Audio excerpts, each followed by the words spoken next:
Today on I Don't Want No Huns. One-liner that's saying Monat is the #1 premium hair care brand in the world. This is proof right here that they are literally just making it up. Do they see your behavior online, Stuart? Hello everybody and welcome back to my channel. This is I Don't Want No Huns. Today we have a lot of really educational material for you, but it is a blue lipstick kind of day. And usually when I wear blue lipstick, it means because there is so much tea and so much to be discussed that I just felt like I needed a little extra bump of sass while we look through it. A couple things I want to cover before we dive into today's video. Number one, happy Women's History Month. It's already been a long day of work today. It's been snowing all day. My workday just ended, so now I'm recording this, and I realized in the middle of my workday that yesterday was International Women's Day, and I missed it. So, well, I guess I didn't miss it. I don't know. I missed it. I didn't post anything on Instagram. I'm not the best at like that kind of like, there's a specific day. I suck at like making sure I nail it on that day, whatever. But women across this country, this world have been incredible, have been models of who we should aspire to be. And I hope that you feel appreciated and loved and valued, especially in Women's History Month, and especially when yesterday was International Women's Day. We have so many incredible women that are in this community, so many incredible women that watch this channel and many other channels. And so with that, I'm going to use that as a really terrible segue to talk about something I would love for you all to go check out and support. My dear friend, Jessica Hickson, if you follow her channel, I will link her video here or here or here. I don't know where these things end up popping up. She has a very special, unique story about her experience with COVID and how she has been battling with long COVID and the diagnosis that has come since then. And she is currently seeking a treatment that, surprise, surprise, American health insurance isn't going to cover, and it costs a lot of money to get to where the only place that she can possibly get treatment from. So she has organized a GoFundMe, which I know she was not comfortable doing in the first place, but I think some people managed to get her to put her pride aside and put her health first and make an attempt to try to raise the funds to seek relief and treatment and potentially a cure, if I believe. So I will post in the comments her channel and her GoFundMe link if you feel so inclined to donate or at least share it. I will also post in the cards somewhere her video where she talks about her diagnosis that took way too long to get, but and also, you know, was an experience of doctors not entirely listening to her and her advocating for herself, which brings me back to the point I've made before, and I made it in the Jessie Lee video. Not all doctors are bad, right? Like doctors go into being doctors to care for people, but sometimes doctors are not great. Sometimes doctors let their personal opinions muddy the waters of what is best for their patient, and so we see this happen often, especially with women. Women are not frequently listened to when we say our concerns to a doctor, yada, yada. It's a terrible system. All right, Jessica Hickson's awesome. Please go help her out. Moving right along. Today's video is for educational purposes. I am not speaking specifically on any one person. This video was sent to me, so just as a disclaimer there, I did not sneak into anything. The video was sent to me, and so I am reacting to it. I've already watched it. I've taken some notes. The reason I am showing this video is for educational purposes for the consumer being current market partners who are not directors, and anybody who is considering joining Monat as a VIP or as a market partner. I think it's really important that when we are talking about multi-level marketing companies, that we pull back the curtain and we show the consumer, here is what is happening. Here is how these decisions are being made. Here is how they talk, and let's talk about what they're saying and what it actually means, okay? My take on it is not going to be perfect. I'm sure I'm going to miss some things that I might later say, oh, I wish I would have commented on that, and maybe I'll go back in editing and make the adjustment. I do believe there's going to be another creator who's also going to do a commentary video on this particular meeting, but I want to emphasize again, this is not to criticize any particular person. We are talking about Monat and their business structure, but I also cannot guarantee that I will not have a visceral reaction when I see Stuart McMillan. I can't make any promises, because I will preface, I do not respect that man. He was a part of a Ponzi scheme. He was, I mean, it's all public knowledge.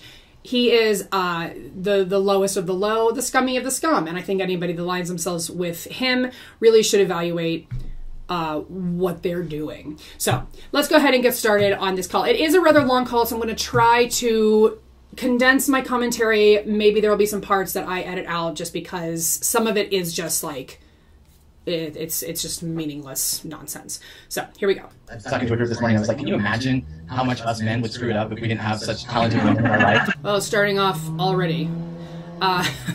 You men are already screwing things up, no matter how many talented women you have in your life. But okay. You've been so well trained, Ryan. So well. I get reminded of it every day about how I can't do it. I do have a comment. I'm going to keep it to myself, but maybe you all can read my mind. On my own. So, but seriously, happy International Women's Day. It's Lulu's birthday today as well. Happy birthday, Lulu.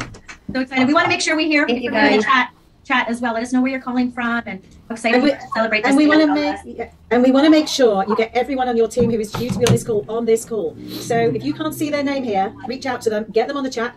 Sales ladies across the globe, make sure your regional, your people in your regions are on this call as well. This is the best call of the month. I don't know how they were supposed to see the names. This is a webinar. I've been on many webinars on Zoom. I don't know where you see a list of participants. Audience. Yeah, it's a non-negotiable. Mark it in every time. Yeah. It's a non-negotiable. You're not paying them. This is not a paid meeting. How can you say that something like this is a non-negotiable? And you're also not taking attendance. So that's like really manipulative.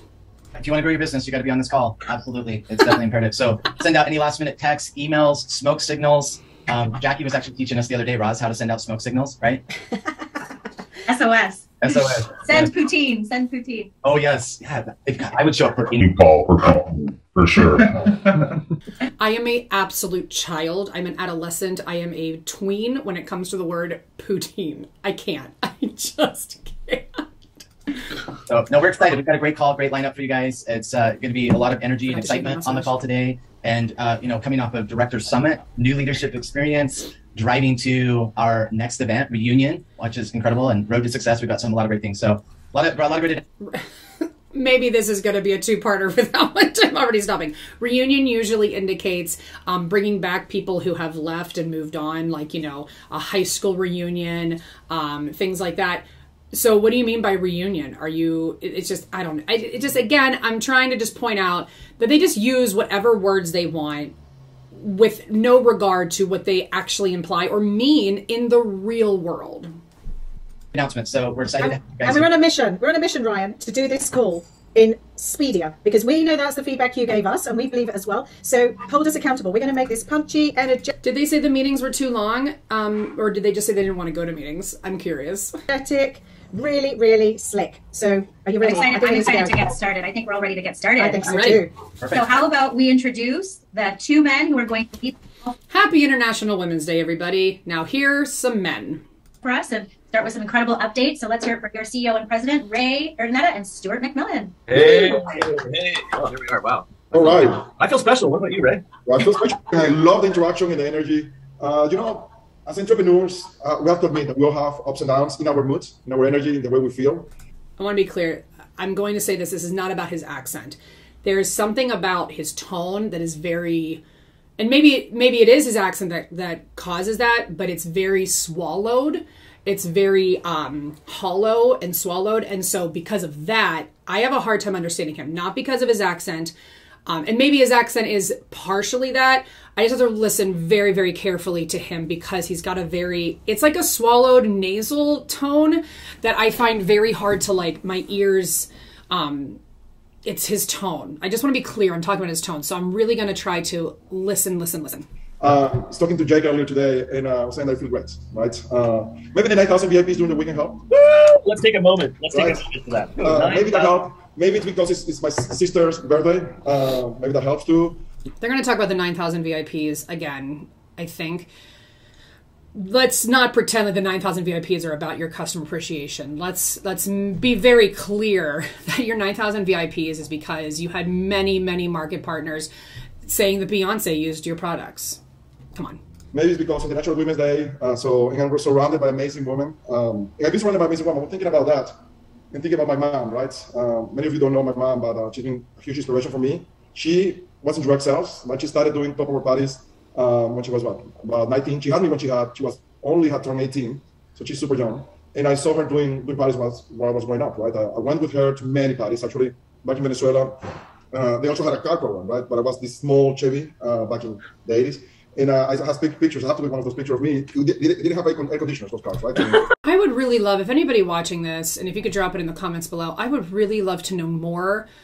I don't know how I would find this. And maybe I'll do some research in the editing about what what did Tupperware's compensation structure look like in the 80s and the 70s? I really want to know that. So if I find it, it will be edited to go right here. So basically, this is all that I could find.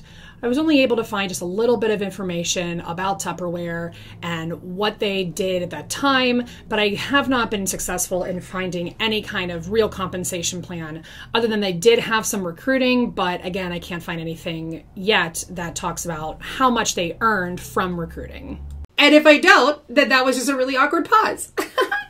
Where we're from, it's super hot all year round. Right? Also, it's like 90 degrees all year round, even during December.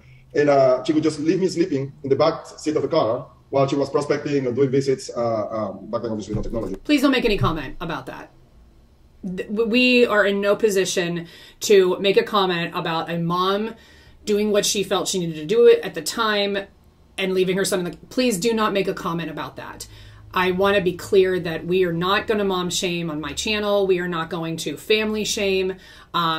He's not made a mention of a father. So just from this story, it would be safe to assume that maybe his father was not in the picture. And so she was doing what she needed to do to make ends meet. So please do not make any comment on that. I hope that my saying that doesn't now spark a whole bunch of comments, but please be respectful of, regardless of her being in direct sales, please be respectful of the woman and her doing what she needed to do. Right, so it was everything was face to face. And I was just sweating, and I can remember a little bit about that. And I think that gave me the strength of doing what I do, but also the appreciation of the fields. And I was on the field barely with Carolina when I was 18 for about a year.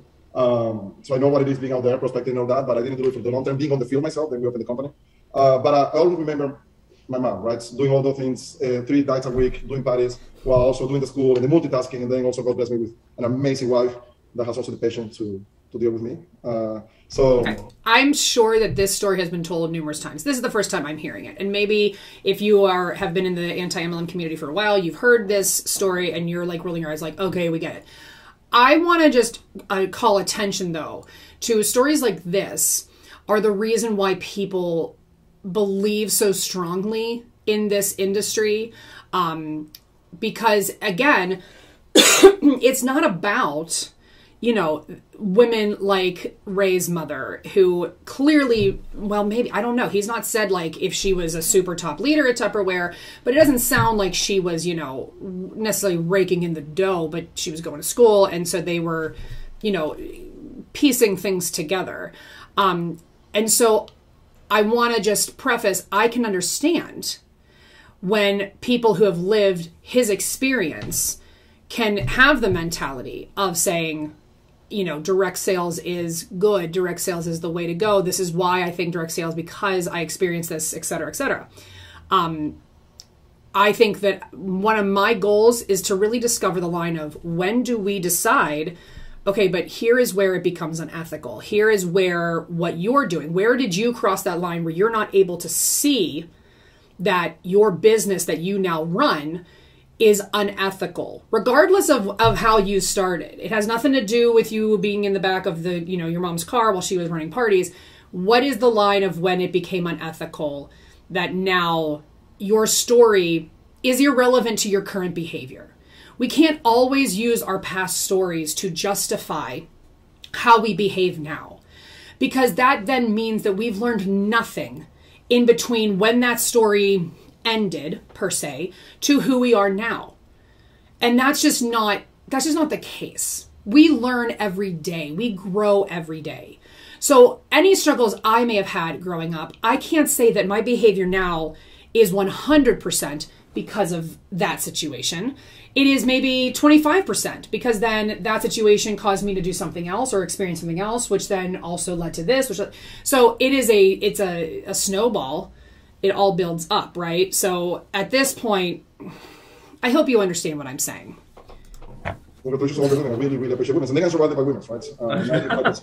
I don't know if I should be equally repulsed by Ray as I am by Stu, but I can't. The people I work with, so it's a great day. Forget. It is a great day. It's an amazing day, and I love International Women's Day. So it's what a joy. This is the second company I've been in that's been led by women, and what a joy to work. Telefrex or Telexfrex. What did you run? I wrote down a note. Telefrex was run by women. Telex Free. Was it run by women? Because I think you got fired. Besides so many entrepreneurs and strong women, and for us, for our mission actually to be, in creating opportunity for women as well. So, and I look at the gallery of faces and so many strong women, including, well, she's not here, but my own wife and daughter who's here. And so, I'm in a great mood too. It might have helped. I just want to say we're 7 minutes and 34 seconds in, and they have not said anything of value. They're trying to, pontificate on how amazing women are without actually doing anything or saying anything of substance at all. I would assume that most of these people know Ray's story. Stuart, with all due respect to your wife and daughter, nobody cares. This is not what normal business meetings are. For anybody that has a normal, and I'm not even going to say 9-to-5 job, just a normal job, when you go to any monthly business meeting with administration or whatever, you don't sit around and talk about your history and how, my principal doesn't say we have a meeting once a week, and we don't start that meeting once a week with, let me tell you why I became a teacher. We have things to do. We have stuff to accomplish. Ryan, Jackie, and Roz just got us all excited, but you know what helped too? The last 2 weeks. So 2 weeks ago, we met with all of you, or most of you, in the Director Summit here in Miami. Some feedback. I feel it went great. All of us getting back together, and all the ideas, all the interaction. I think the content felt amazing. I don't know if you guys agree. Yeah, let's get in the chat. Yeah. And directors, what did you hear from your folks? Because all right, so Ryan Anderson, which Ryan can be a girl's name, so we'll go ahead and assume this is a woman, said you can tell who the strong women are. They are the ones you see building up another instead of tearing each other down. Who said that? Who said that? And it's funny because they're going to look at this and accuse me of tearing women down. Again, let me just say this video is to be educational. This is to show women what goes on behind these scenes so that you cannot be manipulated by it and filled with false support. This was the first time we've ever done something like that. It was a whole leadership. Actually, we had a leadership 10 days, just so you know, because we had all of the directors together, and then we had the new leadership experience. And then Ray and I hosted all our sales and marketing leaders from corporate globally together for another 3 days after that. So, and we're still going strong, right, Ray? Right. I mean, the new leadership experience, first time doing it.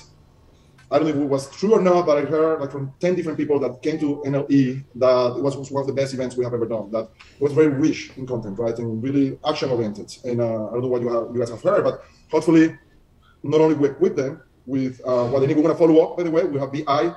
Business intelligence will follow up. You know what I think is really interesting? That it didn't seem like when they left that director summit, any of them were informed at all about the March initiative for the no commitment. For March Appreciation or Customer Appreciation Month. It didn't seem like any of the leaders were talking about what's coming up in March. Don't you think that if you're going to have this huge summit with all of your leaders, that you're going to say, here's what's coming up? No, everybody ends up waiting until the first of the month. And they get an email, and they open up their email, and they're like, oh, wow, this is this. And then they have to scramble to get on Facebook Zooms and calls and lives to learn, how do I spin this? How do I sell this? They don't get time to prep any of these initiatives. How do I know this? Because I experienced it in my MLM, but also because nobody was teasing what was coming in March. Not one director was saying, we just learned a lot of great things about what's coming up next month. They don't say a word about it. And that's because they don't learn about it until it's ready to come out. Tell me again how you own your own company. Okay. That cohort group, and hopefully they're going to be outliers, right, with the rest of the MMBs and above, to see what they do, but also a good way to create publicity and to drive your MMBs to the next one, right? That's going to be happening in July. In July, and we just announced, while we're talking about it, we're going a little bit out of order, but we announced a little special for the next one, and that is that the first 50 people to earn it will actually have lunch. Now, they can have lunch with you and me, but the cool thing is they're having lunch with Ray and me and Todd Duncan. And I'm sorry. I just cannot understand why anyone thinks this is a great incentive. The first 50 people to earn whatever it is that they're earning, the trip, I don't know. You get to have lunch with the VIP and vice president. I'm sorry. Like, there's no value to that. There's no value to having lunch with a criminal. I'm sorry. An alleged criminal. An alleged criminal that I believe is a criminal. Allegedly, in my opinion. And every time I've sat down to have a bite or a glass of wine or something with Todd Duncan, there's pearls of wisdom. So first 50, we just launched that lunch challenge. So make sure you get that out and really talk to each other. Honestly, it went way better than I thought, and I think that's part of what's making Ray and I optimistic. Seeing how the SEDs, then the directors, then the mid-level managers all getting excited.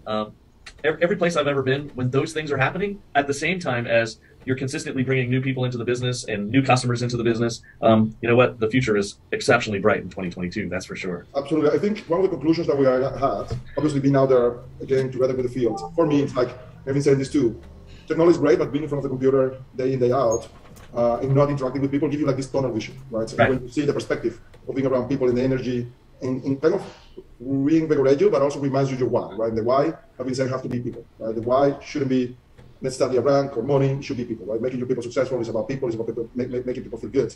And for me, what's a great reminder, number one. And number two, the fact that we can have, hopefully, a normal year, right? And go back to basics of our rhythm, right? What was one of the things that we spoke in Summit, and I think Ryan spoke very well about it too, is a rhythm, right? As a corporate, we have a rhythm, right? Catherine Scott also presented a map to SEDs. It's about Summit. Now we're coming to Vegas, right? 4,000 plus people in Vegas. We're going to do, of course, Elite, excited about Dubai, and then we're going to do Summer Loving here in the U.S. Did he say Dubai? Are they? Ah, man. Why is everyone going to... West, Canada have something different, right? No, Summer Loving everywhere. Summer Loving everywhere. We're loving it. Yeah. Australia just did it because it's summer there, so we just did it. So we have Summer Loving, and then we have Monations, and then we have the post-Monations events. I mean, then we have Are you just like hearing that there's just like so many events that they're talking about that they want you to go to, which ultimately ends up in being so much money that you have to spend. So if you are someone who has been pitched the idea of joining Monat to even make a little bit of money, just like a small amount of money, but then you end up on calls with your leader where they're talking about all these events and they give you that FOMO. They talk about how amazing these events are, but how are you going to get there? You have to pay the registration fee. You have to get yourself there unless you earn it, but you can't possibly be earning all of these events they're talking about. They are just constantly piping you or just draining you of money with this FOMO of these events. It's really disheartening. Of course, if we can go back to that rhythm, it works. Right? I always say, we didn't invent the wheel when it comes to the rhythm of what works in this business, but then you guys, also, I hope you are all thinking about going back to your rhythm, right? So your rhythm of events, even if we talk about it, even if you do a one-on-one could be an event, a two-on-one could be an event, Super Saturdays, right? All your in-person activities, of course, you still will be doing your digital activities, through Zoom or whatever platform you use. But think about that. We have to go back of what we were doing pre-pandemic. Yeah, it's what pre-pandemic, they were declining in revenue. And they showed that. I'll find the graphic. I'll place it here.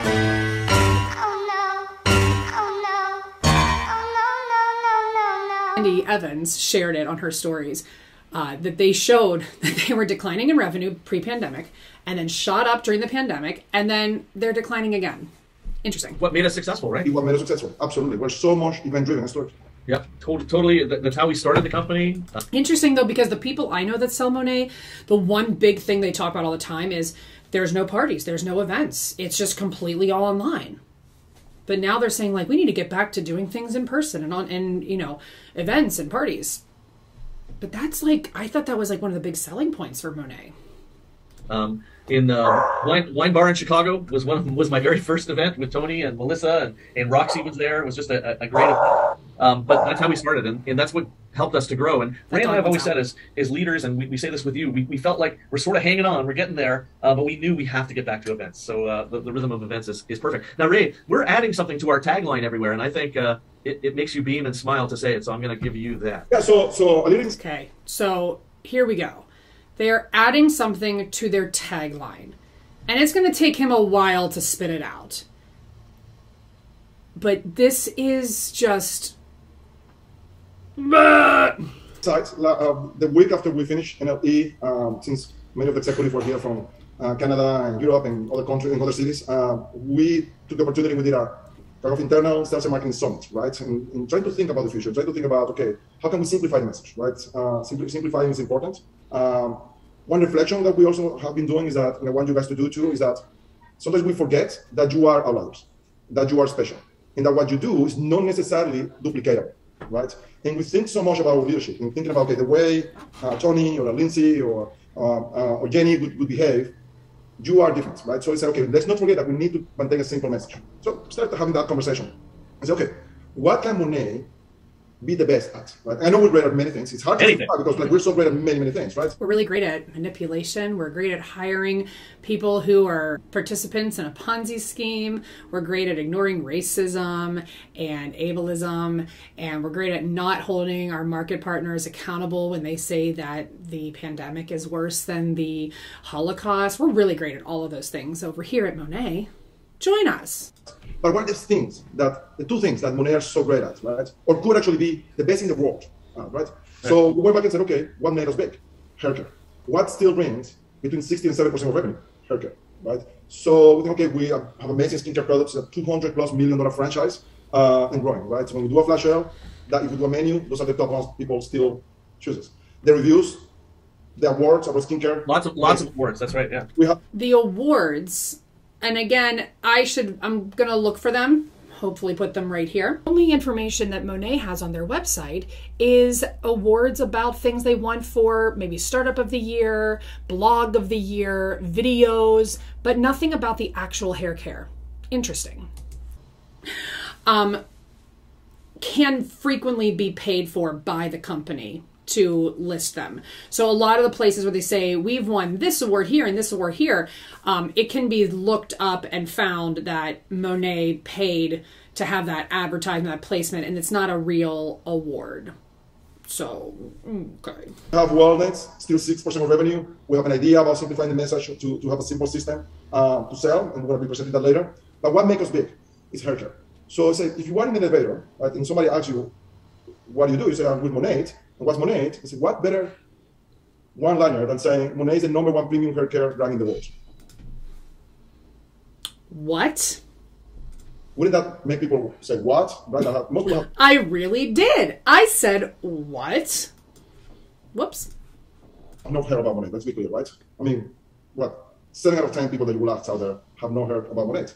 Because we don't... If 7 out of 10 people have not heard about Monat, how can you say that they're the #1 premium hair care in the world? Because I would say that 7 out of 10 people have heard of L'Oreal, Revlon, Pantene, like whatever. So if 7 out of 10 people haven't even heard of it, which again, you're just making up a statistic, how can you say you're the #1 premium hair care product in the world? You can't just make that stuff up. You can't just say that you're the #1 in the world at something. But since apparently we can, I am now forever here declaring that I am the #1 human being in the world. Yeah. Mm-hmm.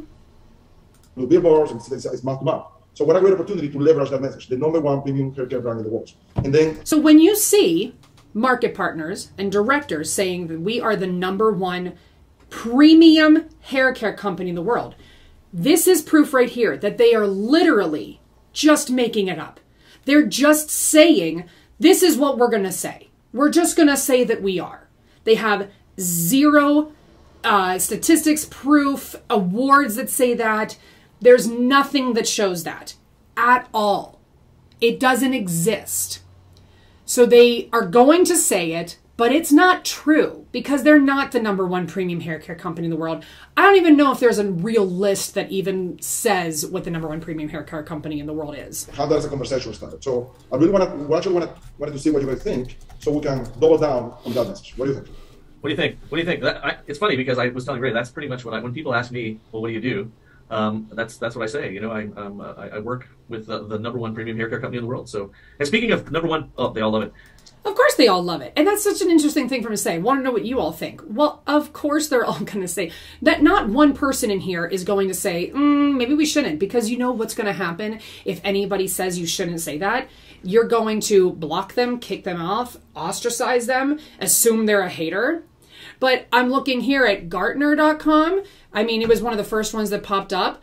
Estee Lauder is listed as the #1 hair care brand. In the US, L'Oreal Paris is #2, Garnier and #3, which is still L'Oreal, Dove #4, Clairol, which is P&G #5, Matrix, which is L'Oreal #6, Pantene, which is P&G #7, Neutrogena, Redken, Head and Shoulders, Tresemme. Interesting. There's nowhere, let's see, who, what, where, I don't know. I'm trying to find like a website. Good Housekeeping, 43 best hair products. Let's see. #1. Bio Renew Hydrate Coconut Milk and Shampoo and Conditioner by Herbal Essences. Let's see. Joico Moisture Co-Washing Whipped Cleaning. Garnier Fructis #3. Garnier Whole Blends #4. Pro V Sheer Volume Foam Conditioner #5. Tresemme #6. Kerastase, I don't even know how to say that, #7. Monet is not even on here. Okay? And if they are on something, you can almost bet your salary that they paid for them to be on that website. But modern nature isn't going away. That's who we are, right? Modern nature. But we just thought, hey, let's give you something to talk about. I think that's a Shania Twain song or something. Stuart! Just no more sugar, okay? Just stay away from the sugar. It's Bonnie Raitt. Let's give them something to talk about. Not Shania Twain. Like, how are you so clueless? Oh, wait. You were trying to segue into this. But speaking of Shania Twain, how many country music fans do we have here? Do we have any country music fans? Because last night, if you watch the Country Music Awards, this is really cool. Last night at the Country Music Awards, Kelsey Ballerini went out and she was decked out. You're going to see this on social, by the way. She was decked out in Monat products to get her award. She was using the Wait, let me finish. blowout cream, the volume and lift spray, and she had our hairspray on. So if you do a flashback to the Country Music Awards last night, Kelsey Ballerina was a Monat girl. So First of all, her name's Kelsey Ballerini, not Ballerina. Second of all, there is one. You're going to see it on social? No, you're not. You're not going to see it anywhere except from Market Partners talking about it. There was one article, U.S. Magazine, that said, as for her beauty look, the star rocked an undone ponytail that was created using a lineup of Monet products. But when she went on stage, nobody was like, oh my goodness, how would you know? How would you know except for this one line? This one line. You can't find it anywhere else. You cannot find it anywhere else. And that doesn't mean I'm saying it's untrue, but like, you're just... What's interesting too is that Kelsey Ballerini likely had a stylist who maybe used those things. So to say that she used them implies that she is a customer of it without any actual proof. She may not have had any clue what was used on her hair because it's the people who are her stylists. And as we have learned, Beyonce's one of the people who has done braids for Beyonce's, not Beyonce's main stylist, as they like to say. One person who has worked on Beyonce has joined Monet, and now everyone's like, oh, Beyonce uses Monet. No, that's not the case. God, they're just grasping at straws at this point. Look at all those country fans. So you know what? We really do need to focus on the fact that this product is award winning. It's Again, they say award winning, and then they don't provide what the awards are, how they won them, what specific products won. They just make claims. Hey, we're award winning. Okay, but what are your awards? Like I just, for example, if I was an actress and I won well, I am an actress. I haven't acted in a while, but, you know, I have a very expensive degree on my wall that says I'm an actress. And I won an award at a community theater. Okay, now those things exist. Community theaters do have award ceremonies, and they're fun and they're lighthearted and they're great, okay? And people deserve to have those awards. But I wouldn't walk around and put on my resume that I am an award-winning actress. Because when you see that, that means that you've won maybe an Oscar or a Tony or an Emmy, an award that actually matters, that is voted on by people who are well knowledgeable in the field. But then when people say, what award? I wouldn't be like, oh, just, you know, this little community theater. Because people are gonna be like, okay, well, that's not like, you know, that's not something you should really necessarily put on a resume per se. And I'm not trying to like crap on anyone who's won one of those awards. I'm just saying you can't go around being like, I'm an award-winning actress. No. And you also just can't make it up. I also can't just say because I'm an actress, I'm award-winning because people told me that I should be award-winning. And I also just can't pay someplace to give me an award. I mean, maybe I could, but that wouldn't make me a great actress. I don't know if this analogy makes sense. But again, they're just saying award-winning and not providing any actual sources to it. Recognized in all the #1 beauty publications. We were just recognized, by the way, in Forbes magazine last week. All the publications. And so we proudly now are going to say, you know what, we have the #1. We are building we're continuing to develop the #1 premium hair care company in the world. So the next thing that we had, because those, I mean, it was a debate, right? I mean, of course, we are beauty from the inside out, and beauty and wellness, and we are innovative, right? So many words. Like I said, we're trying to simplify the message. And the other thing that stayed with me in our debate was that we could be the best at building community. Right? And I love that. Actually, Luca, I think, came up with that. It's like, I love that. I think that's what people need. Right? If we have an amazing product and we live with the product, that's, by the way, improving in the industry. The companies are growing. And that's one of the reasons we've been so successful is that you lead with the product if you have an amazing product. It's interesting. You say you like build an amazing community, but when people are overly racist and very offensive, you don't do anything about it. The company has an amazing product. If you have an amazing product, you lead with the product, and more people will listen. But then what people is also eager for is the community. And that's something we're really good at. Like when I ask even new executives that have come on boards, like what do you think makes Monat different is the culture and community. So also we want to keep thinking about how we can pitch that message and how we can actually be better, even better, being better at building community. Yeah, I was actually, Ray, talking to a colleague in the channel last week, and apparently the envy of the channel is how much you guys enjoy each other, enjoy the brand, enjoy being together. They said they just can't capture that. They can't capture this sense of community that we have. So, I mean, listen, if Forbes had something about Monat in the last week, it's not coming up in, like, if you just type in Forbes magazine Monat, what is coming up is something like an image on Pinterest from 2020, and it looks like it's from a market partner who works for Forbes as like a blog or a freelance writer. It's not, and nothing is from last week that I can find. I'm just saying whatever you want without providing receipts.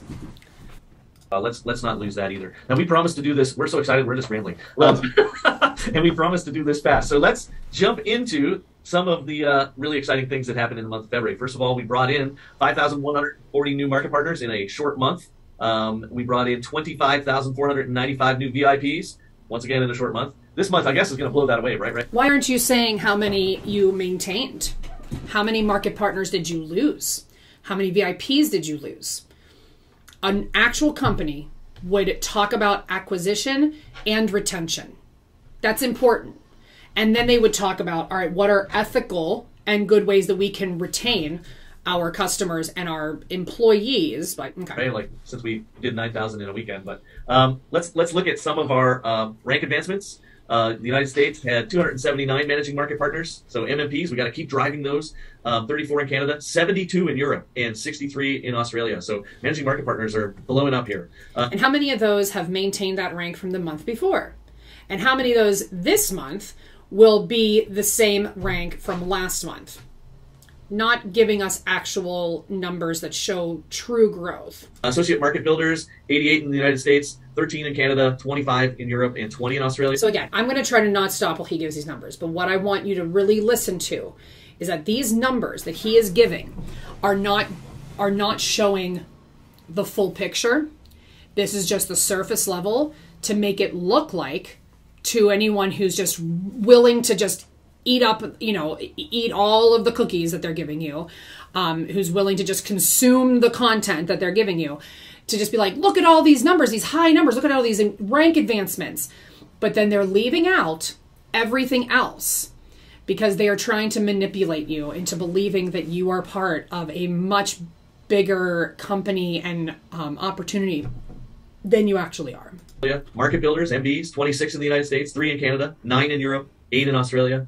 MMBs, you know we want to be MMB machines. 34 MMBs in the United States, 7 in Canada, 14 in Europe, and 16 in Australia. By the way, we don't have that here, but a lot of we ranks in both continents with the iPads. So was very glad to see that. Yeah, really cool. Really, really cool. And now mentors, 17 AMMs in US, 13 in Europe, 7 in Australia. MMs, we promoted 2 market mentors, 1 in the United States, 1 in Europe, and 2 new managing market mentors, 1 in the United States and 1 in Europe. Sorry, so, hey, stop. How do you not hear those numbers for market mentor? Like, that's where you get to the motor club, that only 2 out of all of these people are ranking up. And how do you not hear that and be like, that's not a lot. That's not a lot. I may never make it there because it's pretty much impossible. Roz, man, there's a lot of promotions happening there. Do you know what? It was you actually kicked Canada's butt this month. Jackie, I don't know. I was just going to say, we hate losing. We got to get Canada. We hate it. Canada have got off to the quickest start ever this month because they don't like being second. So yeah, they're off to a quick start. We are so happy about all the growth we're having for us. And Stuart, just a quick one. You know, you're absolutely right. The paid as MMB plus ranks was so important. So guys, make sure in Europe, if you've got people running, make sure they hit their ranks again because obviously it's founder payout this month as well. So a lot to play for. A lot. Now we did announce at the Directors Summit the top 30 for Elite. We're getting pretty excited. I don't know about you, Ray, but I was just finalizing some of the stuff that I need to wear and pack and get ready for. But there's been some movement even since we did Directors Summit, like last week. Oh, so everybody's still in the running. So we're gonna whip through number 30 all the way to 1 because there has been some pretty significant movement in some of these positions. So number 30, Loren Bermudez. Number 29, Rita Kozlowskieni. She moved from 71 to 29. Chelsea Marks, 28. Madison Nelson, 27. Grace Suarino, 26. Chloe Hanna, 25. I'm likely going to fast forward through all this. So it's going to get really fast, starting probably right about. We've seen 24. Jessica Gonzalez, 22. And Amy Schwartz, 21.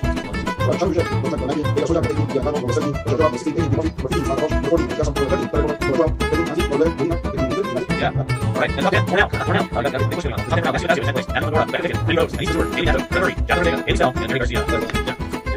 Sarah Hill's not in that number.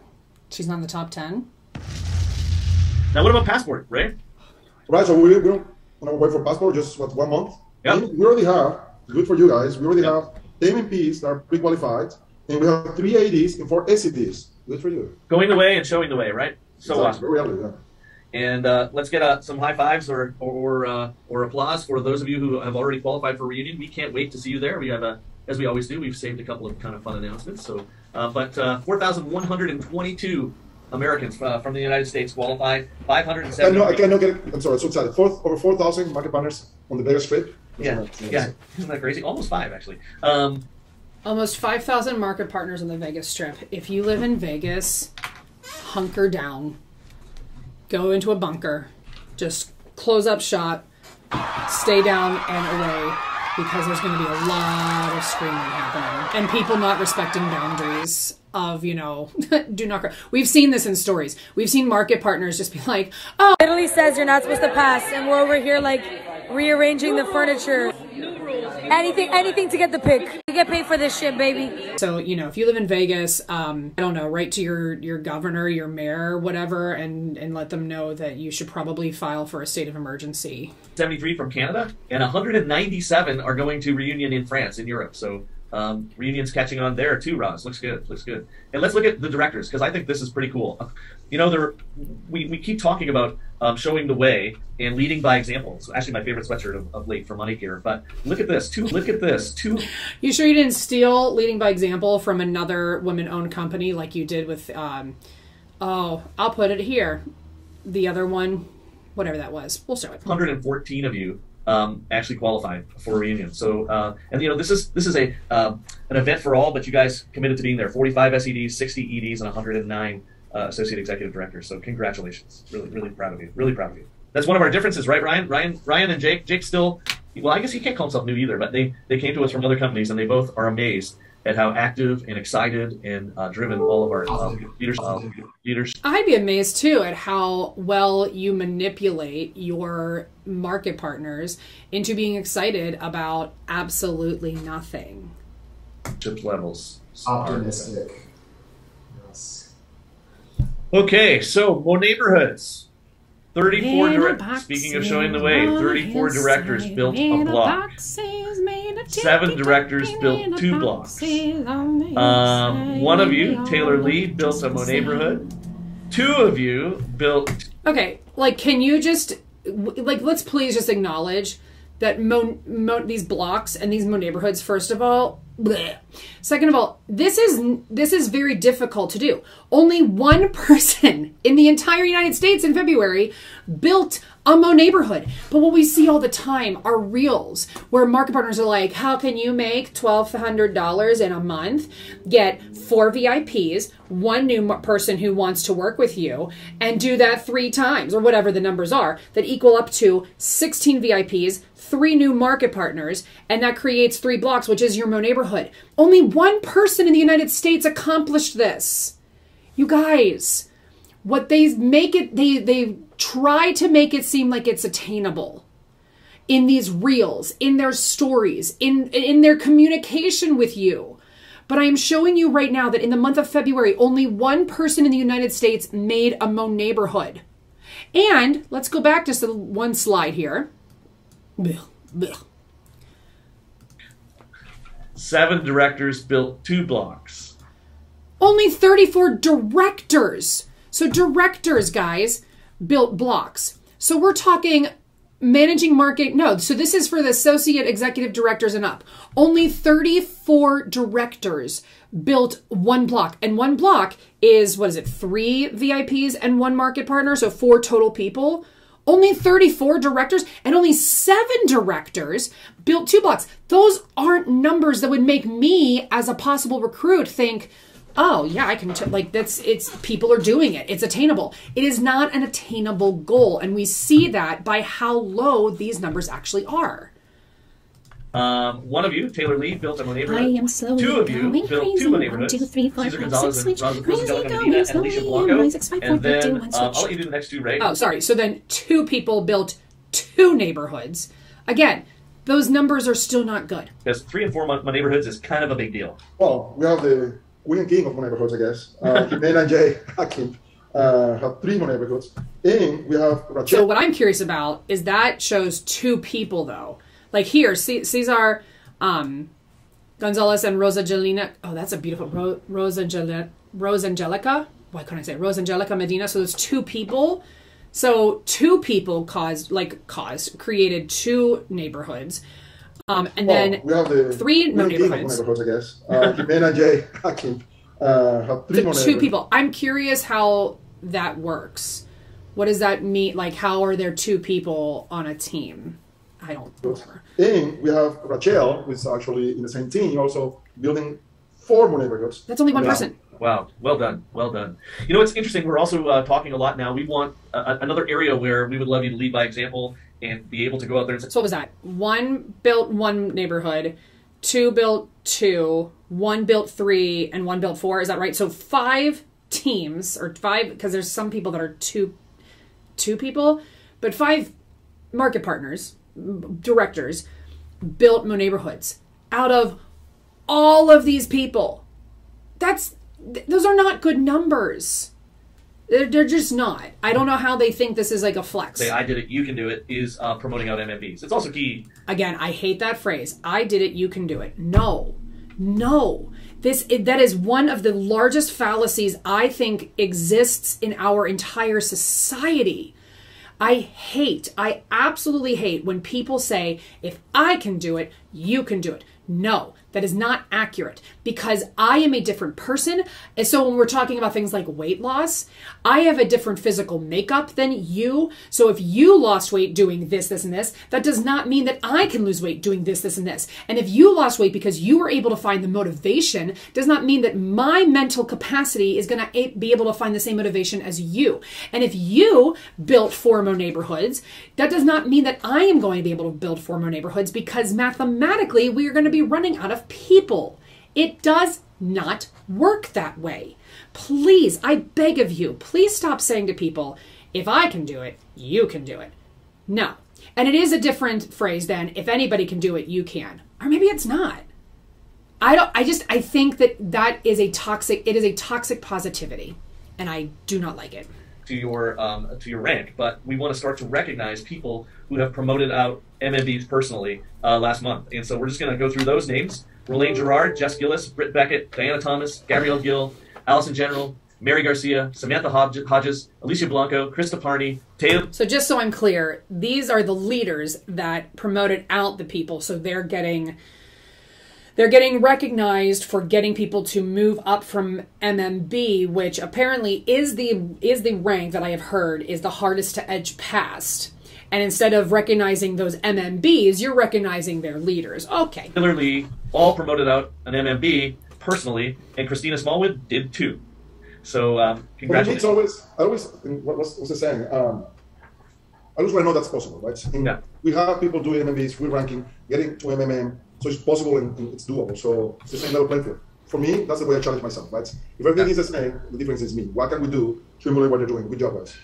Yeah, this is it's these are the things when we look at these in preparation for these kinds of meetings. These are the things that get Ray and I excited, to be honest. Like where we know the fundamentals of the business are really sound. When we're seeing people promoted, when we're seeing you guys lead by example, build blocks, promote MMBs, it's pretty darn exciting. So with that, I am going to pass this over to our birthday girl and Chief Culture Officer Lou. I think you want to talk about a few of our initiatives of late. Yes. Thank you, Stu. Chief Culture Officer? You have a Chief Culture Officer? And hi, everyone. Well, it's the best day. Hello.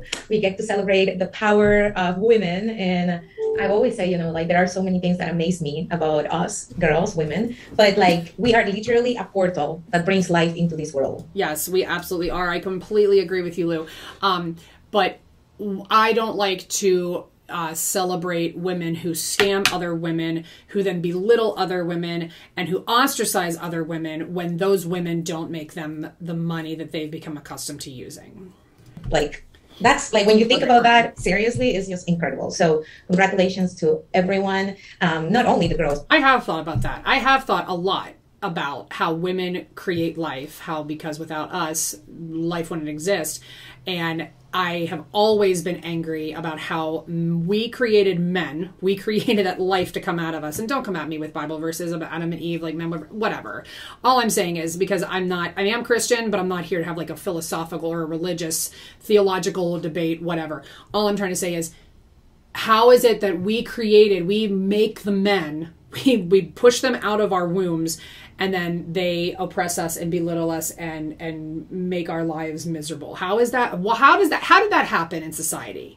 I don't understand why we're not the superior. I mean, we are the superior race, but I don't understand why we have to fight so hard to be the superior race. The guys here that are impacted by women, because it's everyone, of course. So the first thing I want to talk today about, it's Ukraine. We all are, pretty aware and impacted by this situation, not only from a humanitarian standpoint, but we have teams and market partners and people that we love and appreciate that are close to us in Poland and Lithuania. So we have been working and talking to Ross about what are some of the things we can do to support what's happening, to support the refugees, support families, support children. Ross already announced that herself, some employees in the UK, some family members of you, Ross, are already donating and supporting PAH, which is the Poland humanitarian organization, and they are basically providing aid for most basic needs. They have been operating in Ukraine since 2014, and they are literally supporting refugees as we speak. So Ross and her team are already doing many things around that. I know, Ross, also your team in Poland have been taking some time to go and volunteer, and we're going to keep on monitoring the situation with everything we can. We are going to be supporting. We announced today an initial $10,000 donation, but we're really putting together a plan. And we wanted to do a live as soon. I don't want to take a dump on. I don't want to take a dump on anyone donating money for any cause, and the idea. Sorry, I really did her dirty by pausing like that. So okay, that's better. $10,000 is not going to go very far. I mean, every little bit helps. I'm not trying to be like, well, screw you. I'm just saying, there is so much more that you could give. That's all I'm trying to get at. More live, or maybe both. This Friday, I've asked Ross if she can do it with me, so she can also shed some light into what's happening and some other ways that we can help. But basically, we're going to do an additional donation. Today was just an initial thing, but we're going to do another one. We're thinking about probably even offering a match. If you guys wanted that, maybe you can just leave a comment here. We could match up maybe up to $50,000, Stuart, right? Yep. That could be a good number. So we're thinking about ways where we can involve the... And I'm really trying to re-listen closely here. I cannot figure out how they're going to do the match. Like what do they, like, how are they going to take the donated money? I just don't think that they clearly say, so here's where you donate, and maybe I'm looking at the PAH website right now to see like what they're doing, but I can't figure out how they're matching.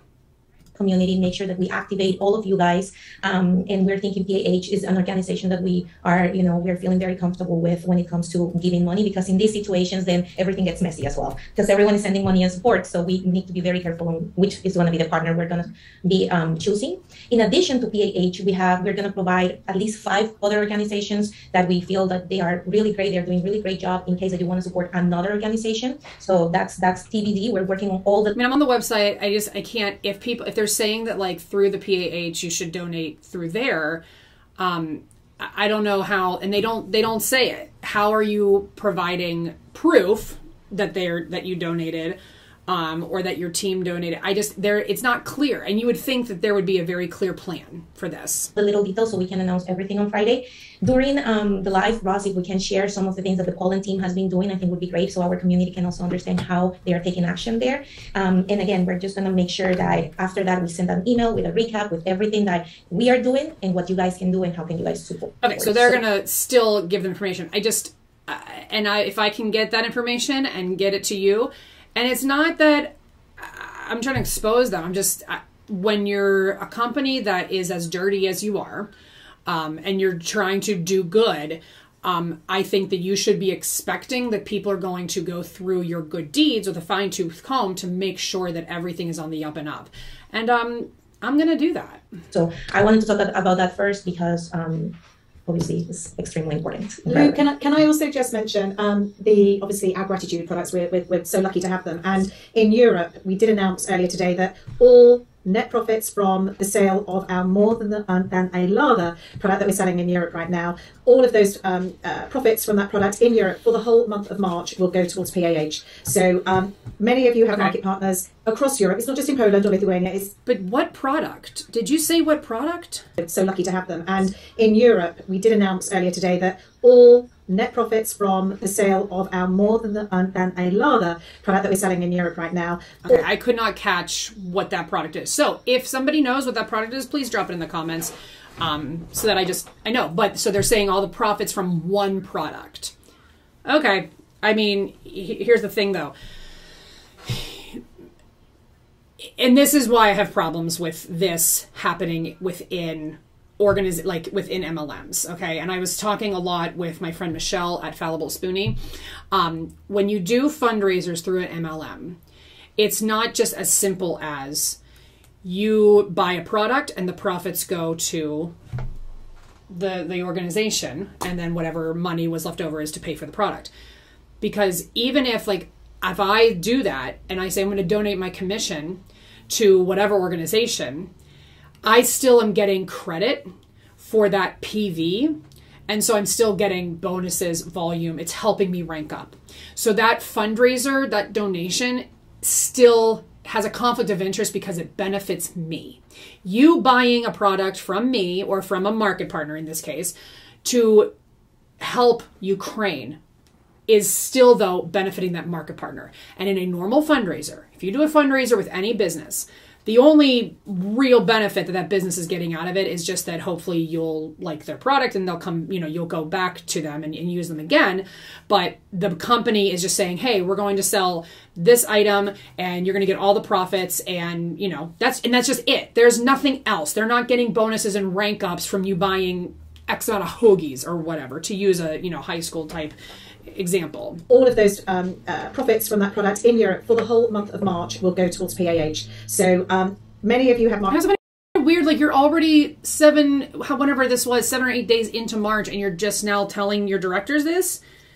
These are things that should be told before the month of March starts so that your market partners can hit the ground running, not need 7 days to like figure it out and make a plan. Market partners across Europe. It's not just in Poland or Lithuania. It's in the UK. It covers Ireland. It covers Spain. So all donations, please, please really encourage your market partners to support this great product and raise some funds for these people who are so much in need at the moment. It's obviously heartbreaking for all of us to see, but we can do so much good. And that's what I'm saying. They are using a horrific tragedy.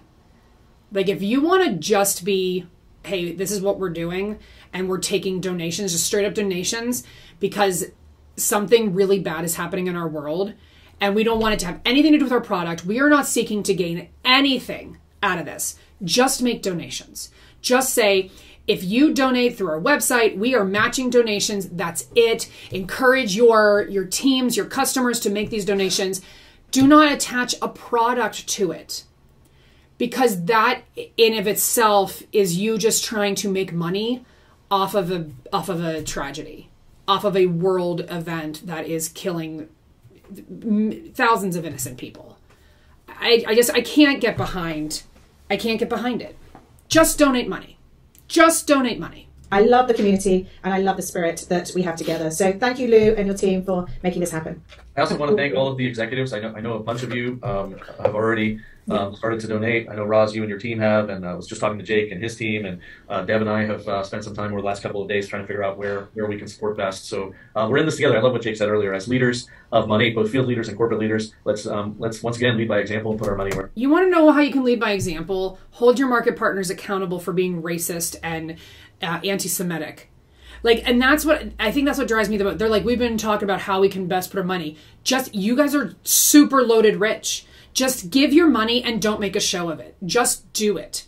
You want to lead by example, stop talking about it and actually do something with your money that would at least make me say, all right, you might be a crummy human being, but at least you made one good choice that you didn't have to brag about, and that wasn't going to be like, look, Monat is okay because of what I did here. Just be a good person.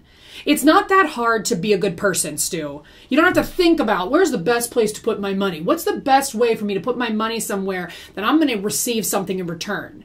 Just give your money to an organization or cause without needing something in return. Where our mouth is, so. Yeah, and sometimes Stuart and team, we think, we cannot make a huge difference, but everything counts. And we took the time to really partner with the right organization, so we feel very comfortable about this effort. Again, in the Zoom, and after the Zoom, we're going to send an email with more details. For now, Stuart left the link here on the chat. If you want to start researching, doing your own research on how can you do something for the Ukrainian people and how can you activate your community since today, feel free to do that. You don't have to wait for us until Friday, okay? Okay, so that was number one. Feel very proud of just being part of this company. Stuart, you are always just putting these things first, Ross, just everyone. These type of things just makes me emotional because it's what makes us different. I know. The second thing I want to announce is the product, the More Than a Product Sales Challenge we had. We have winners. We went through numbers, and I'm going to announce. Let me share my screen really quick. Drum rolls. Okay, so before we get into this, I'm not seeing anything on Monat's website specifically that says where anybody can donate as part of it being with Monat. So I'm just not seeing something. Okay. But we had a tie in our first place. Oh, that didn't work. But our first place tie was Julie Stevens and Sarah Hill. So congratulations. And then we had on third place, Krista Parney, Connie Sanchez, and Tony Van Schoik. So thank you guys for pushing your teams. So again, here is an example, another example of of them using a product to raise money, to try to win so they could donate money to a charity. And by them doing this, it helped their PV. Doing the best, always representing, leading with gratitude, leading by example. What we are going to do, we said we were going to do $10,000 for the first place, but things just got, complicated with competition here. So what we're going to do is we're going to split. We're going to do $5,000 for Julie's team, $5,000 for Sarah Hill's team, and you guys are going to be able to choose the organization of your preference. So just so that I'm clear, you said first place would get $10,000 where they get to choose the organization that they're going to donate $10,000 to. And then because they had 2 first place winners, you couldn't say, you know what, we're actually going to make it 20, and you both got 10,000. So there you go. You can't give each winner $10,000 to their organization. This is what I'm talking about. They have so much money. And I know someone's going to say, well, when you make the budget for the year and you set aside so much, I get it. I absolutely get that. I'm just saying there's always wiggle room. But here's the great part. Your favorite organization for you and your teams, you're going to be able to present this check really, really soon. So congratulations. And Teresa and Connie and Tony, we're sending you and your team members Monat gear, exclusive gratitude gear that we don't sell. We only sell in person. Just so I'm clear, these 3 people, and I don't respect any of them, but these 3 people raised money as well. They sold this product, and they don't get a smaller prize to donate to an organization of their choosing. They get merch. Somebody make it make sense. What? So each one of you an email with details of your prize and what we need from you in order to send you the check or the gear.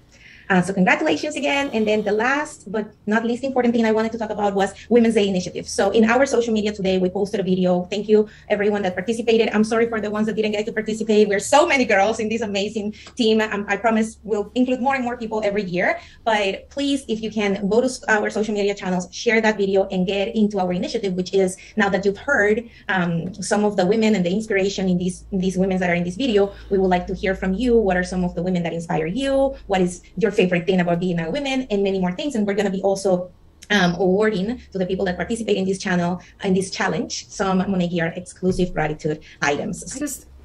I don't want to crap on anybody trying to celebrate women. We deserve to be celebrated 100%. But it just reeks of self-promotion. It just reeks of, look at us, look at what we did. So when really awful things happen, they can be like, but we did this video and gave out gear. It's just all smoke and mirrors. None of it is, to me, like, to this woman, it might be genuine, but to the people above her, it's all fake. The people above her, I don't want to say anything about this woman because I don't know her, but the people above her, they would so quickly throw her under the bus. 100%. The second that she has the slightest misstep. So happy Women's Day again. Thank you, everyone, and see you on Friday for more details about Ukraine relief support. Thank you. All right. Okay, Catherine. Thank you. Thanks, Lou. I wanted to share and thank the 17 of you that have taken the time and invested in education and taking the damage control expert course and completed that. So there's been 17 of you, and so you have your pin on the way to you. I'm sorry, 17 people took the hilariously named damage control course, and all you get for it is a pin. You are doing it for free. And they can't even say, hey, here's an actual bonus for taking this. Do you want to know how you get people to take your ridiculous course? You offer them compensation for it. But instead, you're saying you get to be a certified shampoo dealer, and here's a pin. Does anyone wear pins anymore? Like, the only place I can think of to put a pin is on like my jean jacket from middle school, or if I have like a jean purse, or just like a purse or a book bag when I was in middle school. And I'm sure that there are still people that do that. Like the other day, my friend, I have a number of friends now that make stickers. Like I have these Fallible Spoonie, Michelle made me these great Kakali stickers. But again, I got a bunch and I was like, I don't know where to really put them. So I put them on my desk. But like, you know, where do people put stickers and stuff? And I asked my friend, I was like, where do we put these? And some people said water bottles and stuff, but it's just different now. So pins, I can't put a pin on my desk. What am I going to do? Put it on a bulletin board? I don't understand how that's supposed to be some sort of motivator. Here, take this course called Damage Control, which is hilarious. And you get a pin in return. Not only are you leading by example, but love that you're sharing them on social and engaging with your team to do the same. So I'm going to read your names and here. And also I'm going to fast forward through this, but like only 17 people out of all of those reps is ridiculous. That is so low. And then and I'm going to fast forward, but we also saw this with with Ray and with Stu. If you have to read names out loud, find out how to pronounce them correctly. Because at the very least, like, even though I think that this recognition is ridiculous, people do like hearing their name read out loud. And it is very disheartening. And I feel bad when people are like, oh, just whatever, everyone messes it up. No, that's not okay. You should, in my opinion, I feel strongly whenever somebody says, oh, I don't care how you say my name, say whatever you want. I'm like, no. How do you say your name? Please correct me until I say it the right way. Everybody at least deserves that much respect, except for maybe Stewie Macmillan. Here we go. We have Shannon Massey, Sarah Reed, Don Yeager, Aaron Zurich, Melody Rochanock, Louise. See, that's just embarrassing. I'm embarrassed as a white woman when you come across a name that is very different than what you're used to reading, but is not maybe, unique in that person's culture. I find it insulting. And you should have reached out to that person and said, hey, I'm going to say your name in this meeting today. Can you send me a voice memo of how to pronounce your name so I say it correctly? That is like the bare minimum decency that you can do for a person. And they don't even have the wherewithal to even think like, maybe I should do that for someone. Snyder, Gina Baumhoff, Deirdre Beanish Kaita, Ashton Muriel, Taylor Lee, Caitlin Holt, Stephanie Holdendahl, Aspen King, Kendall Weldon, Lindy Ramsey, Krista Parney, and Annette Soto. So again, thank you guys for doing that. And again, leading by example and taking the time to do that. This is a shorter course than Shampoo Dealer, and we're just glad that you are leading by example in doing that. I am going to post the next calls in the chat so everyone can see them. We have Director Dial-In tomorrow at 10 a.m. Eastern. We actually have a Director's Compliance Workshop that is on the 10th, and it's at 1 p.m. I'm going to also post a link in the chat for you to submit any questions so that the compliance team can work on those answers and have them prepared for you on the call at 1 p.m. So I'll put that link in the chat right after I'm done. We also have the Maxwell Group 3, which is on the 15th at noon. We have Todd Duncan on the 22nd at 1 p.m. We have Maxwell on the 15th. I already said that. I'm going to post that in the chat. And then something else I just quickly wanted to share outside of our offsite last week that we did, we came up with a new call cadence that really allows for consistency and that whole one voice, one message, one money, all of those things, and are going to realign our calls so that they are literally on the same day of every single month. So rain or shine, weekday or weekend, these calls are happening, and it just allows you to. And that's absolutely ridiculous. You can't say that I think it is really... Normal businesses will say it is always on the second Tuesday of the month, the second Friday of the month, the third Friday, whatever. But to just say it's always going to be on the 9th, the 15th, so it doesn't matter, and to say rain or shine, but that's dumb. It's a virtual thing. But to say it doesn't matter if it's a weekday or a weekend, that does matter.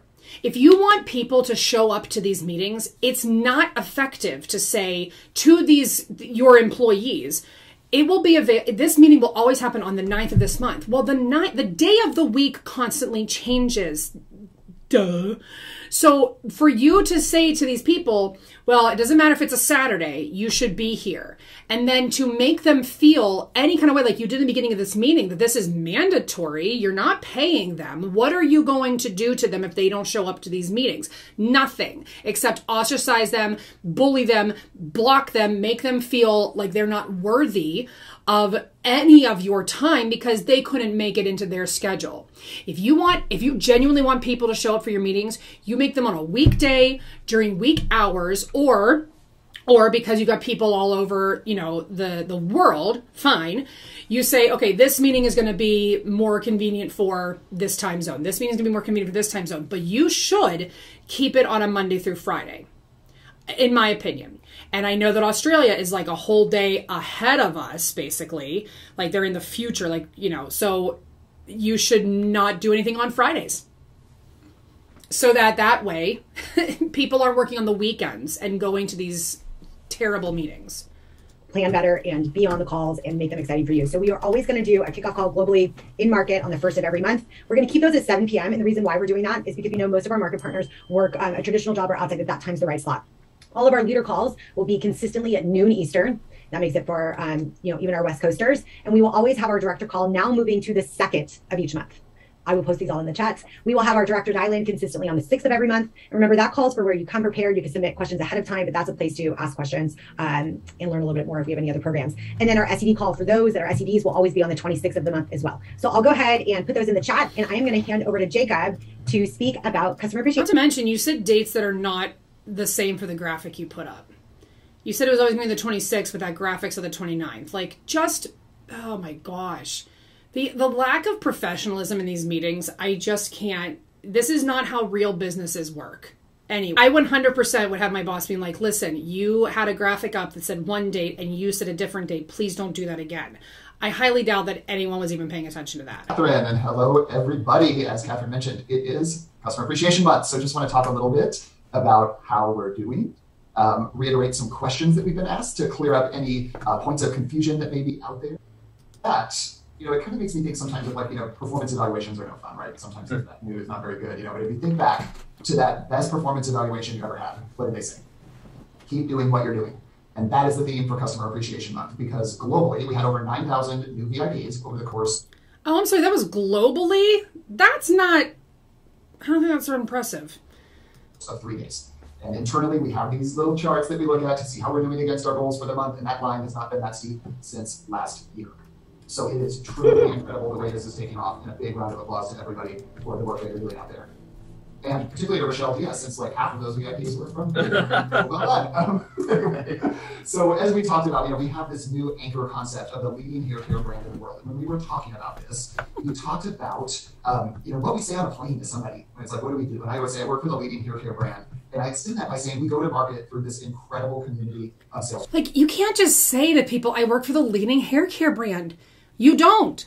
You don't work for P&G. You don't work for L'Oreal. You are not, listen to me, Stuart. You are not, damn it, you are not. All of our leader calls will be incredible. They're no fun, right? And particularly to Rochelle Diaz, since half of those VIPs were from. I think we have these little charts that we look at to see where we're from. Well done. Anyway, so as we talked about, we have this new anchor concept of the leading hair care brand in the world. And when we were talking about this, we talked about, what we say on a plane to somebody. And it's like, what do we do? And I would say, I work for the leading hair care brand. And I extend that by saying we go to market through this incredible community of sales reps. And that is our vision. And for me, coming in the 14th month of the company, even though I've known Fred Stewart for a long time, it's amazing to see the strategy that we charted last year coming together and being activated. Because this approach of going more direct to consumer, empowering our junior leaders is really working to build that community, build your team. Junior leaders? Is that what you're calling them now? That's very strange. It's from the bottom up, and it's so fun to be rounding that out. So as we go to market, as we reach consumers, the ultimate destination with this incredible brand through our community. Questions for this month, right, that have come in. Just want to make sure that we address these, and we're always available if anything comes up. But just to be clear on a couple points. Only people that enroll in March can cancel their flexship online. It is not everybody, so that's an important distinction. When I say cancel, that means they've opted out of their flexship agreement. So they won't get a recurring order. They are still VIPs. They still get all the VIP benefits. They can participate in flash sales. That's interesting. That's not what it seemed like before. So now they're clarifying that you can stop. You can make sure that you don't have a flexship, but you can still participate in flash sales. That's interesting. One important clarification is that the VIP does have to have an active flexship at the time of commissions. So you have to have an active flexship in order for your enrollment to count for your market partners acquisition bonus. In order to count for customer acquisition and block bonuses. So if they say they don't want to do their flexship bonus, but they're still a VIP, you're not getting your bonus for them joining. Interesting. So how are they going to keep you? Let's make sure we keep an eye on the chat, shall we? So I think there was just a question just to restate. If somebody cancels their flexship online, they are still a VIP. They can turn it back on by creating a new order.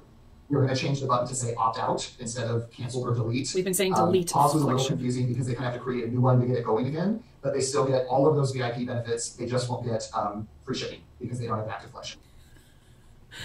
So then what benefits? Like there are no other benefits. And again, like I said in my last Monat video, you only get free shipping when you hit $84. So if you turn off your flex ship, you don't get free shipping and you don't have to spend $84. And the market partner essentially is getting screwed. Do you like how they're screwing the market partner here? So, Sarah Hill says, oh, yes, please make sure your MPs know this. I misunderstood this initially. Your directors should have been made completely aware of what this was going to mean when they went to that director summit. So that when March 1st happened, they had content planned, they knew how to start promoting this terrible promotion. But instead, it is now, I think this happened on March 8th. March 8th, they still have questions 8 days in that you're trying to clarify. They are not completely out of the club. They've just turned off their subscription, basically, if they cancel. But that said, it is super, super important to have that active flagship, right? Because that is what is really going to drive your earnings and your volume. We don't want to lose sight of the fact that flagship keeps our customers connected to our brand and gets them the great customers, gets them the great products they need when they need it. So that is why we still do want them to have an active flagship to earn bonuses. Like bonuses drive to above and beyond performance. We always drive. So again, you want your customers to have that active flagship so you can get bonuses. It's no longer about them getting the product they need so that you just get some commission. It's them getting the product they don't really need so that you can make a lot more money.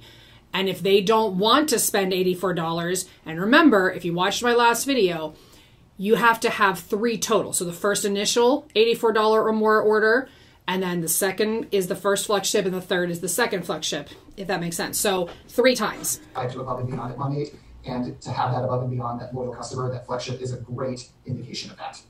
So let's keep those people engaged in flagship. You still get all of your base commissions, even if they opt out of a flagship. Every time they order, there's retail commissions that all generate CD.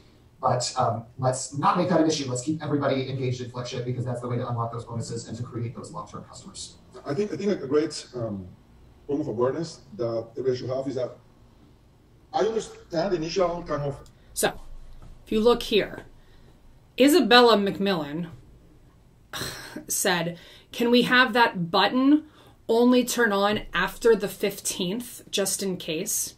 So what you're saying is, can we make it hard for anybody to cancel or opt out until we get our bonuses? That is shady and deceptive and, in my opinion, unethical. Why even have the promotion at all? Or why even make it?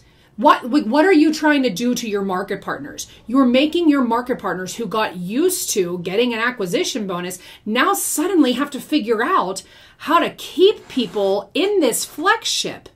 It is so unethical. And Stephanie says, great idea, Isabella. What? That is not a great idea. That is super, super unethical. Roz says, don't talk cancel. Turn it into a positive by saying manage and move back. And then Eric is just clarifying. So if they cancel their flagship before April 15th, it could affect a block bonus on the March check. Yes, exactly. So you don't want them to do that. But how are you going to ethically do that without saying to them, if you cancel this by the 15th, so literally people are going to have to say, hey, can you just, if you want to opt out, totally cool, but can you just wait until the 15th so I can get this money off of you? And then like, whatever, I don't care what you do. Because then you're just showing your whole behind of why you're doing this. Oh, concern. So like, don't say ever again that you just want to help people. You just want to get them hair care. It is very clear that the reason you do this is because you want to get these bonuses. And again, that's just showing us more how you're a pyramid scheme. Cancel, they won't come through my VIP acquisition bonus or for the trip.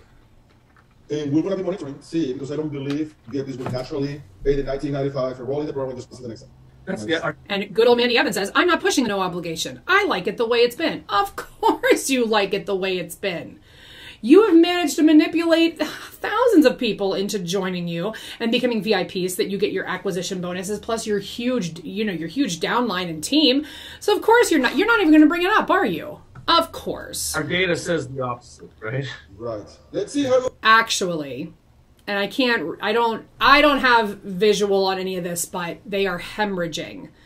Allegedly they are hemorrhaging market partners and VIPs. Allegedly. But I don't believe so. We cannot tell them to put in the chat saying, oh, just take away the cancel button. No, we cannot. This is against what we offer, right? The idea is to put it there, But if you have a steak, have a carrot. And the carrot is the problem.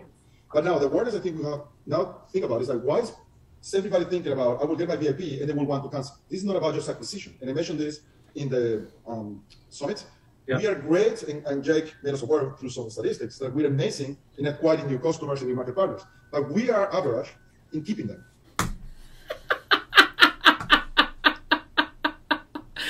We are average at keeping them. That's so embarrassing. We're great at acquiring them, but we are average at keeping them.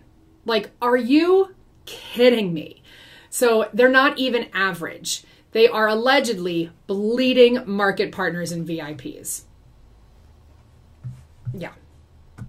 Both VIPs and market partners. So is it because we focus and our field focus so much? Oh, it's just about acquiring that initial bonus and acquisition bonus. No, I'm using everybody's best interest for us to have a culture of having the VIPs scheduling and doing the next flagship through personalization, through pitching the right products and all the things you know what to do. We just have to be more intentional. It's not just about acquisition. It's about acquisition. It's about keeping them engaged doing the flagships, right, Jake? What a great comment. I love that they have the option. I'm not worried about them never buying again. I know they will buy from sales or use the flagship feature. I just love that it's a choice. I do love that it's a choice. It should have always been a choice. It should never have had a cancellation fee at all, ever. But the fact that they are trying to spin this to make it sound like a positive when really gets a giant FU to all of your market partners, especially your lower level ones. You are asking them to work so hard to keep these people in for what? Barely any money? Absolutely. So let me wrap up before I pass it to Ryan with some kind of tips on how to activate. I'm sure you all know these, but we have had an incredible track record since the month began. We have really reinvigorated acquisition of VIPs, and it's an incredible trend after the last few months when we all know things. Let's not pretend that this March bonus, this March customer appreciation thing had anything to do with it. It had everything to do with your market partners posting everywhere that Beyonce now uses your products. That's 100% what this had to do with. Then a bit slow. So again, I mean, if you can say you're the number one premium hair care in the world, I can say that that is exactly why this happened. Well, keep up that messaging of no obligation and flexibility. We do not want to lose sight of the fact that flagship is really a great thing longer term, right? Like, guys, Alicia needs a hug. Girl, I'll hug you. Why do you need a hug? Do you need a hug because this is all overwhelming and you feel like you're getting screwed? I get it. Alicia, I'll hug you. I'll hug you.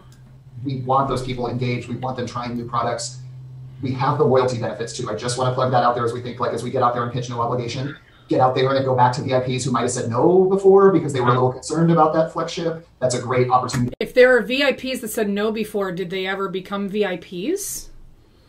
And I love it. I love that if they said no before, go back and see if they'll say yes now. I want to just remind you, what's your name, Jake? No is a complete sentence and you have your answer. Whenever somebody comes back to me to ask me if I've changed my mind about something I said no to before, I'm 100% saying no. Again, no is a complete sentence. No is your answer. We need to get those people in, but then beyond that, make sure that we are highlighting loyalty, that those basically you're getting $10 off your next flagship or regular order. So staying on flagship is a great thing. It's a great value. And that really those loyal customers are the source of solid, predictable volume for your teams up and down your organizations. There you go. Well, so with that, over to Ryan. And I don't think it's an accident that 9,000 VIPs signed up this weekend either. I mean, they are holding on to it. They're holding on to it forever. And again, I'll say it again, I 100% believe it is because of Beyonce. Oh, absolutely. Congratulations, everybody, on that. What an incredible weekend. March is going to be a great month as well. I'm going to be super fast because I know that we got some more great content. We have a special guest speaker that's going to be coming on right now that I get privilege of introducing. Just really quickly, I know that a lot of you have teams down in Australia. I know that everything that's happening in Ukraine, and it's crazy the world that we live in. 22% of the areas where our market partners right now currently live in Australia is underwater. I know that's not making a lot of the news here and around the rest of the world, and rightfully so. But a lot of our Aussie friends down on that are. I'm embarrassed for you. First, that is true. I was talking with Nikki, who is Small Anti-MLM Angel, the other day. She was on a live with me. They are underwater. There's a lot of flooding happening. They're getting tons of claims. They have 30,000 insurance claims compared to oh, what was the number when the brush fire happens? Way less, just way less insurance claims because she works in insurance. But I'm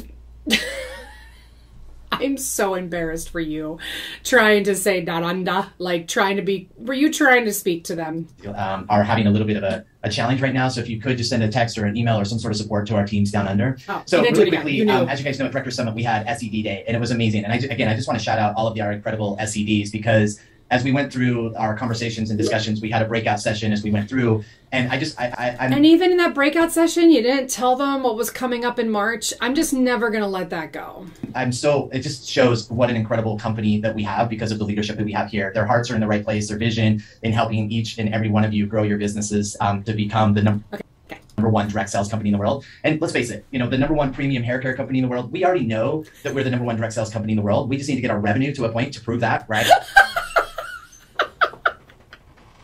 That's it. That was my favorite part. My favorite part. We already know that we're the number one direct selling company in the world. We just need to get our revenue to prove that.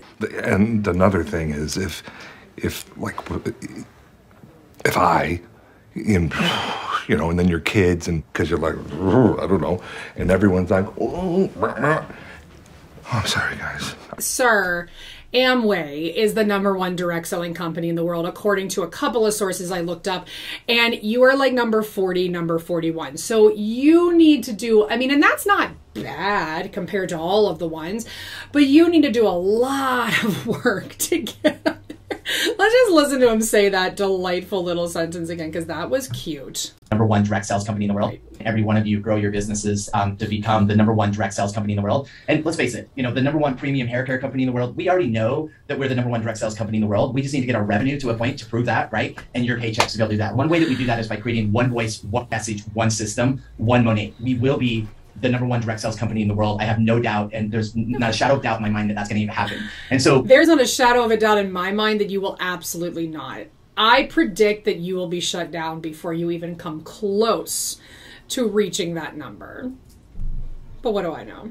One of the things that we did with the breakout session is we broke into 5 groups, distinct groups, and we covered 5 topics. Prospecting, onboarding, duplication, and activation was one topic.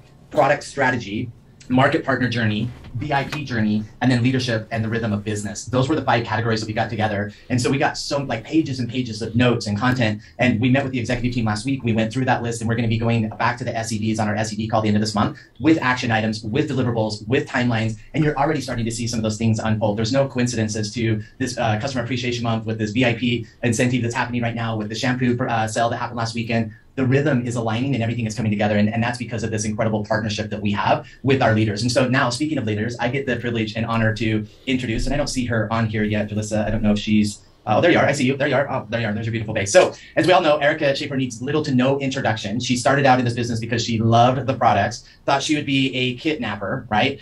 So she joined for the discount 5 years ago this month, right? Joined for the discount, decided to get in gear with her Monat business. This kidnapper became soon an SED on Halloween of 2019. And by May of 2020, entered our $1 Million Club. She recently introduced this handsome boy. I don't know if you got the chance to see Dawson at the Director Summit, but man, he is a gorgeous baby. I love the journey. Like, she literally worked to the very last second, all the way up to giving birth, and then went right back to work building her team because she's so passionate about it. Erica, you're an inspiration to all of us, and we can't wait to hear what you have to share with us today. So welcome to the call and inspire, my friend.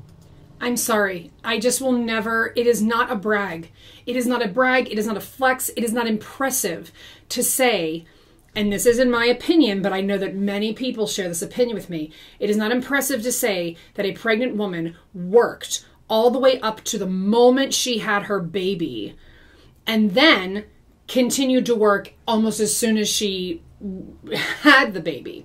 And we saw a reel that was going around last weekend of a mom who was about to give birth in the hospital making reels and selling shampoo.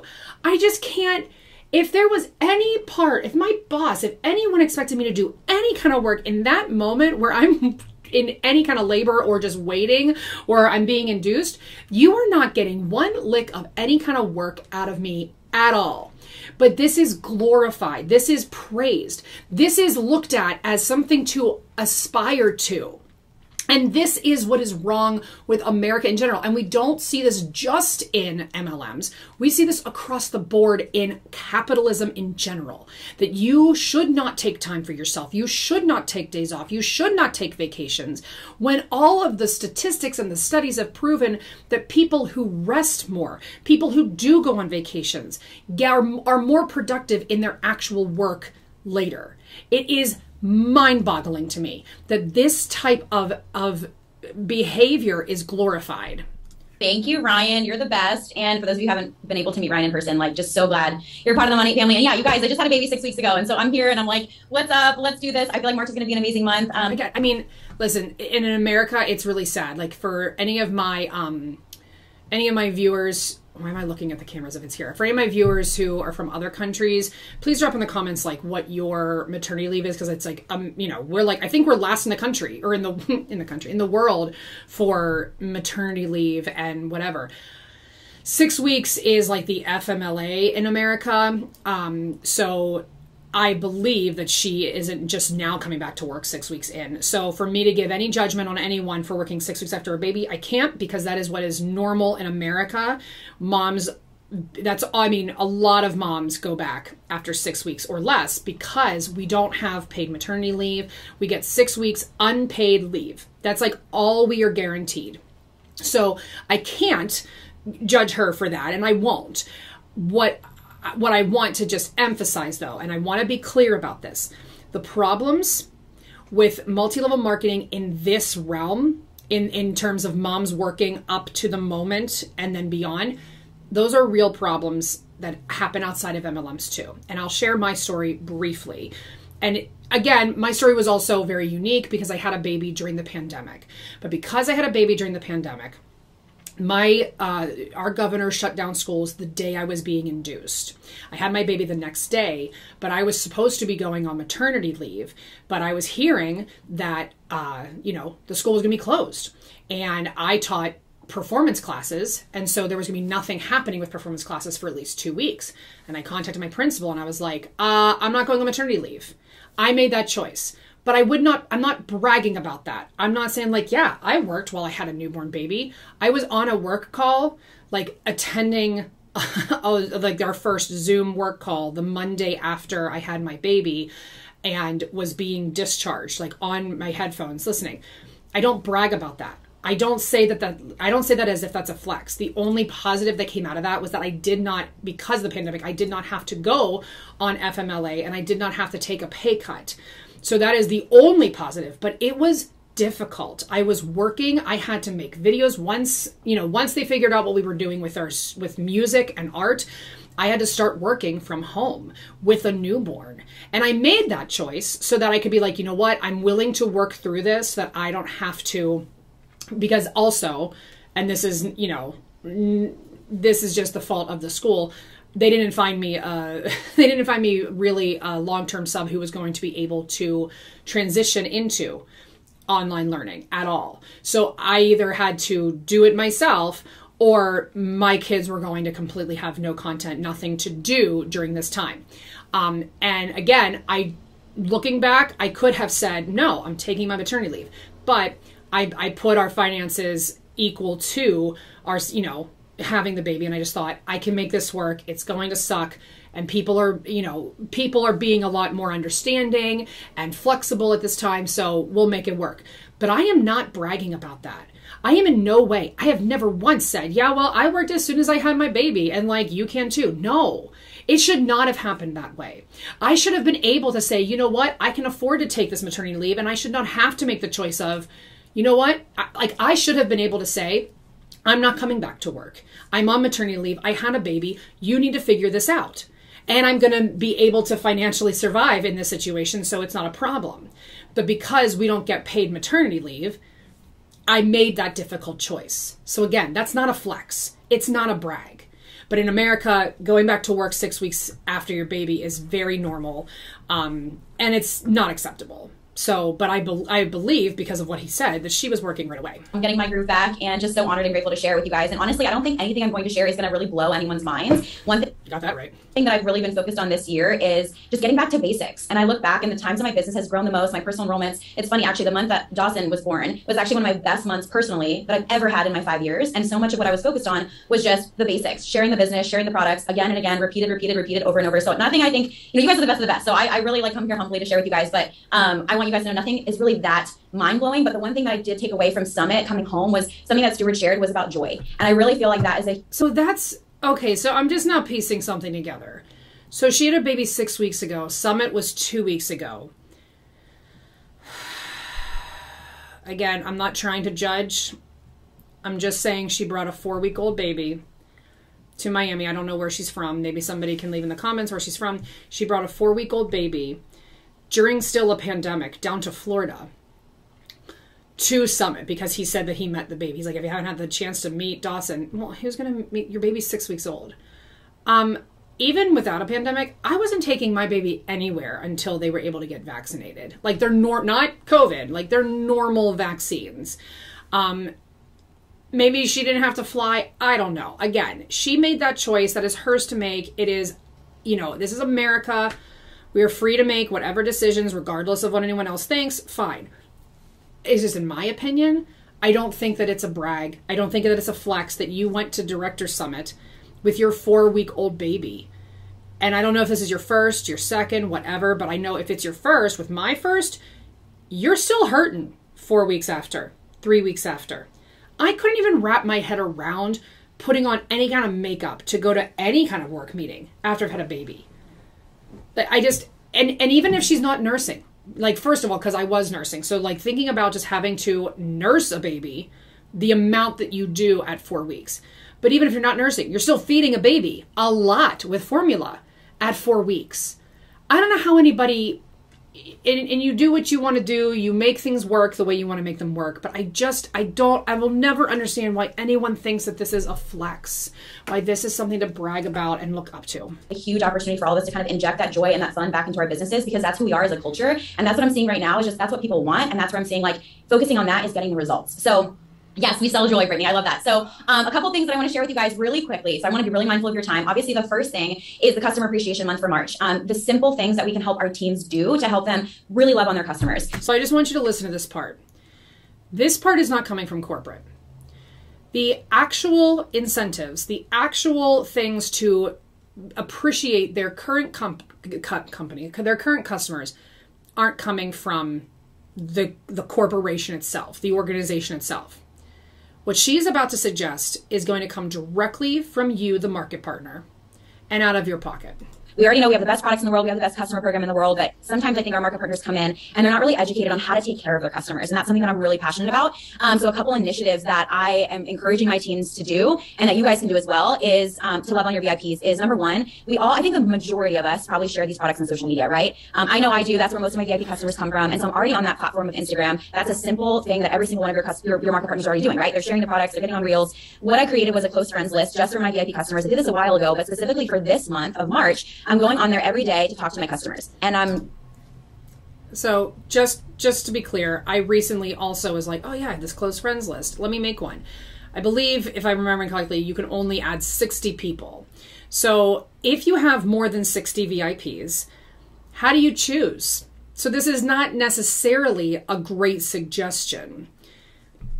Giving them extra, just little tidbits. Here's how to use the dry shampoo. Have you heard of the Super Moisture Mask? Here's why it's awesome. Here's how to use it. Here's how to emulsify. And then I'm doing little giveaways throughout the month as well. So when I'm talking about a product, I'm going to do a giveaway of the product. I think a lot of us probably have a stash of. And who's funding that? Oh, if you have a stash, yeah, we know that you guys product load or inventory load, whatever it's called. So you're doing it out of your own pocket. Monat's not providing you anything. So not only are they making you hustle harder to keep your new VIPs so that you get your acquisition bonus, they're also making you, they're putting it onto you to appreciate the customer. But it's you own your own business, right? So only for use, you know, little travel size. I always stock up during the holidays because I always want to have all those little minis so that I can do giveaways because you are the customer throughout the year for my customers. So those are the things that I'm doing is like, hey, you know, dry shampoo tip, and then I'm giving this away to someone today. Here's what you have to do to get it. And encouraging my VIPs in order to qualify to win is actually post about the products on their social media. Actually, on our SCD day, we did a breakout session and we talked about how do we make our VIPs evangelists for our products. I did not hear that word, evangelists for our. Hold on. Okay. Holy Spirit, activate. Oh, no. Holy Spirit, no. Oh, no. activate. Holy Spirit, activate. Activate. Activate. All right, let's go. Products. Oh, you know what I'm saying though? This is so much work. It is so much work to track when people are resharing your product. Oh my God. I just want to evangelist. Like, guys, the definition of the word evangelist is a person who seeks to convert others to the Christian faith. So it's like it's not a great word to use for this, but we also know how they use faith manipulation in Monet. Sorry. This is just a simple way. It's just to encourage them. Hey, like, you know, get on social media and just share how you use your product. And that is going to qualify you for a free giveaway. And then they're going to say to you, oh my God, you did that reel so great. When you posted about this, you were so good at it. You should really think about doing what I do. It's all calculated, you guys. It's all so calculated. But also what it does is it can help you get a referral. So that's a little trick there. Other thing is obviously snail mail. I love snail mail. I encourage my team to always send little thank yous. Even if it's just a card. Like I have a stack. I just got this on Amazon. I think it was like $5. It's just a bunch of little thank you cards. You can just write, thank you for being my VIP. Here's an oil sample. Those simple things. So buy more samples, get these cards, pay for postage, and then take the time to do this for free in hopes that they will keep buying. It's all unpaid work. It's all unpaid work for your VIPs to hopefully keep buying and keep that. I can't wrap my head around at this point. It's like once, you know, Roberta Blevins said when she was on the podcast with Leah Remini on Fair Gaming, once you see it, you can't unsee it. I don't know how people don't see that this is just free labor of them getting you to work for pennies. When you send your customer something in the mail, you're getting their attention. And that is something that, you know, it's an opportunity also to re-engage with them, maybe someone that your team or you haven't spoken to in a while. So samples, thank yous. Another thing that I did was I took a specific group of my customers who haven't ordered in 90 days. I just did this on Friday. So we pulled a whole report, who hasn't ordered in 90 days. And I sent them a specific thing in the mail of, I miss you. Thanks for being my VIP. Haven't, you know, heard from you in a bit. Here's an extra sample that I gave them, and also sent them a QR code, or you can just include your link to your beauty quiz to just re-engage them. And then you can go in your reports and see who is taking that quiz, follow up with them and say, hey, I saw that this. Listen, okay, not to like glorify Posh for any ways, but Posh did a similar thing where they created an initiative to re-engage, you know, reactivate people that maybe hadn't purchased in a while. But you know how they did this?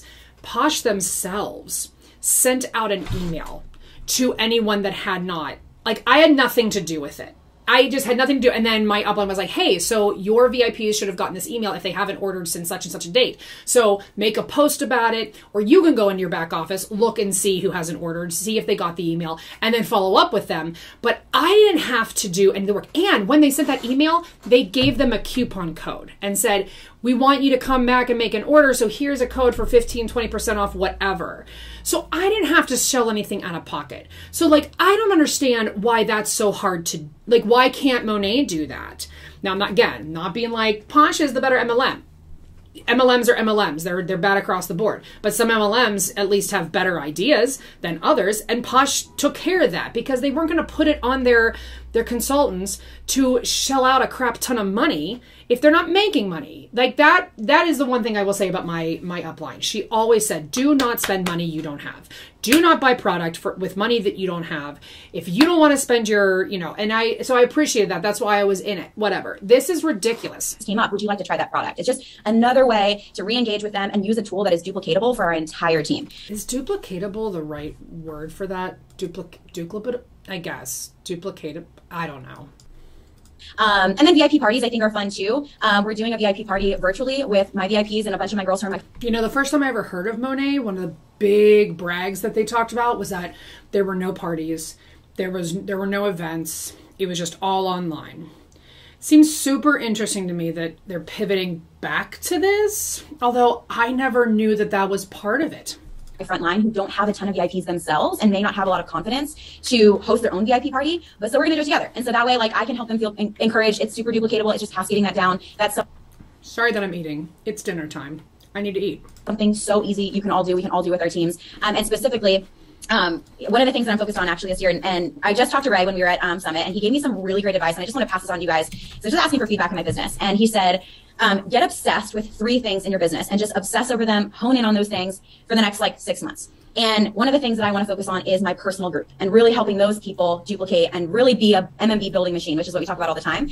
And so those girls I'm collaborating with a lot. So when it comes to these initiatives for VIPs, helping them with their content, I'm really working closely with that group because I want to see them duplicate faster, and then we can taproot down with their downline too. So yeah, and we were challenged at Summit to pick 12 people to work with, right? So maybe you have those 12, maybe you have to figure out who those people are, but that group is really who I'm obsessed with working with. And then the other thing is obviously we have the no obligation incentive. I'm not going to lie, I was one of those directors who was like, I don't know about this incentive. Wait a second, flagship's the best part. Of course you were like that.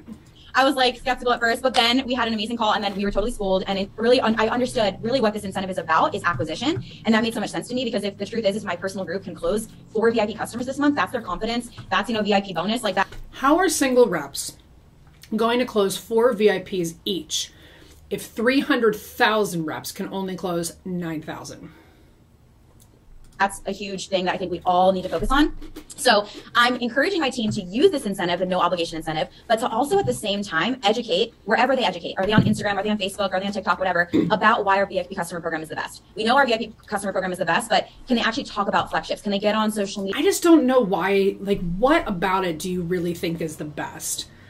Having to sign up for 3 total, I mean, the first one is your initial one, but 2 additional orders of $84, and the shipping is only if you pay $84, and you get flash sales all the time, which is not a good sign. I don't understand what they think is the best about it.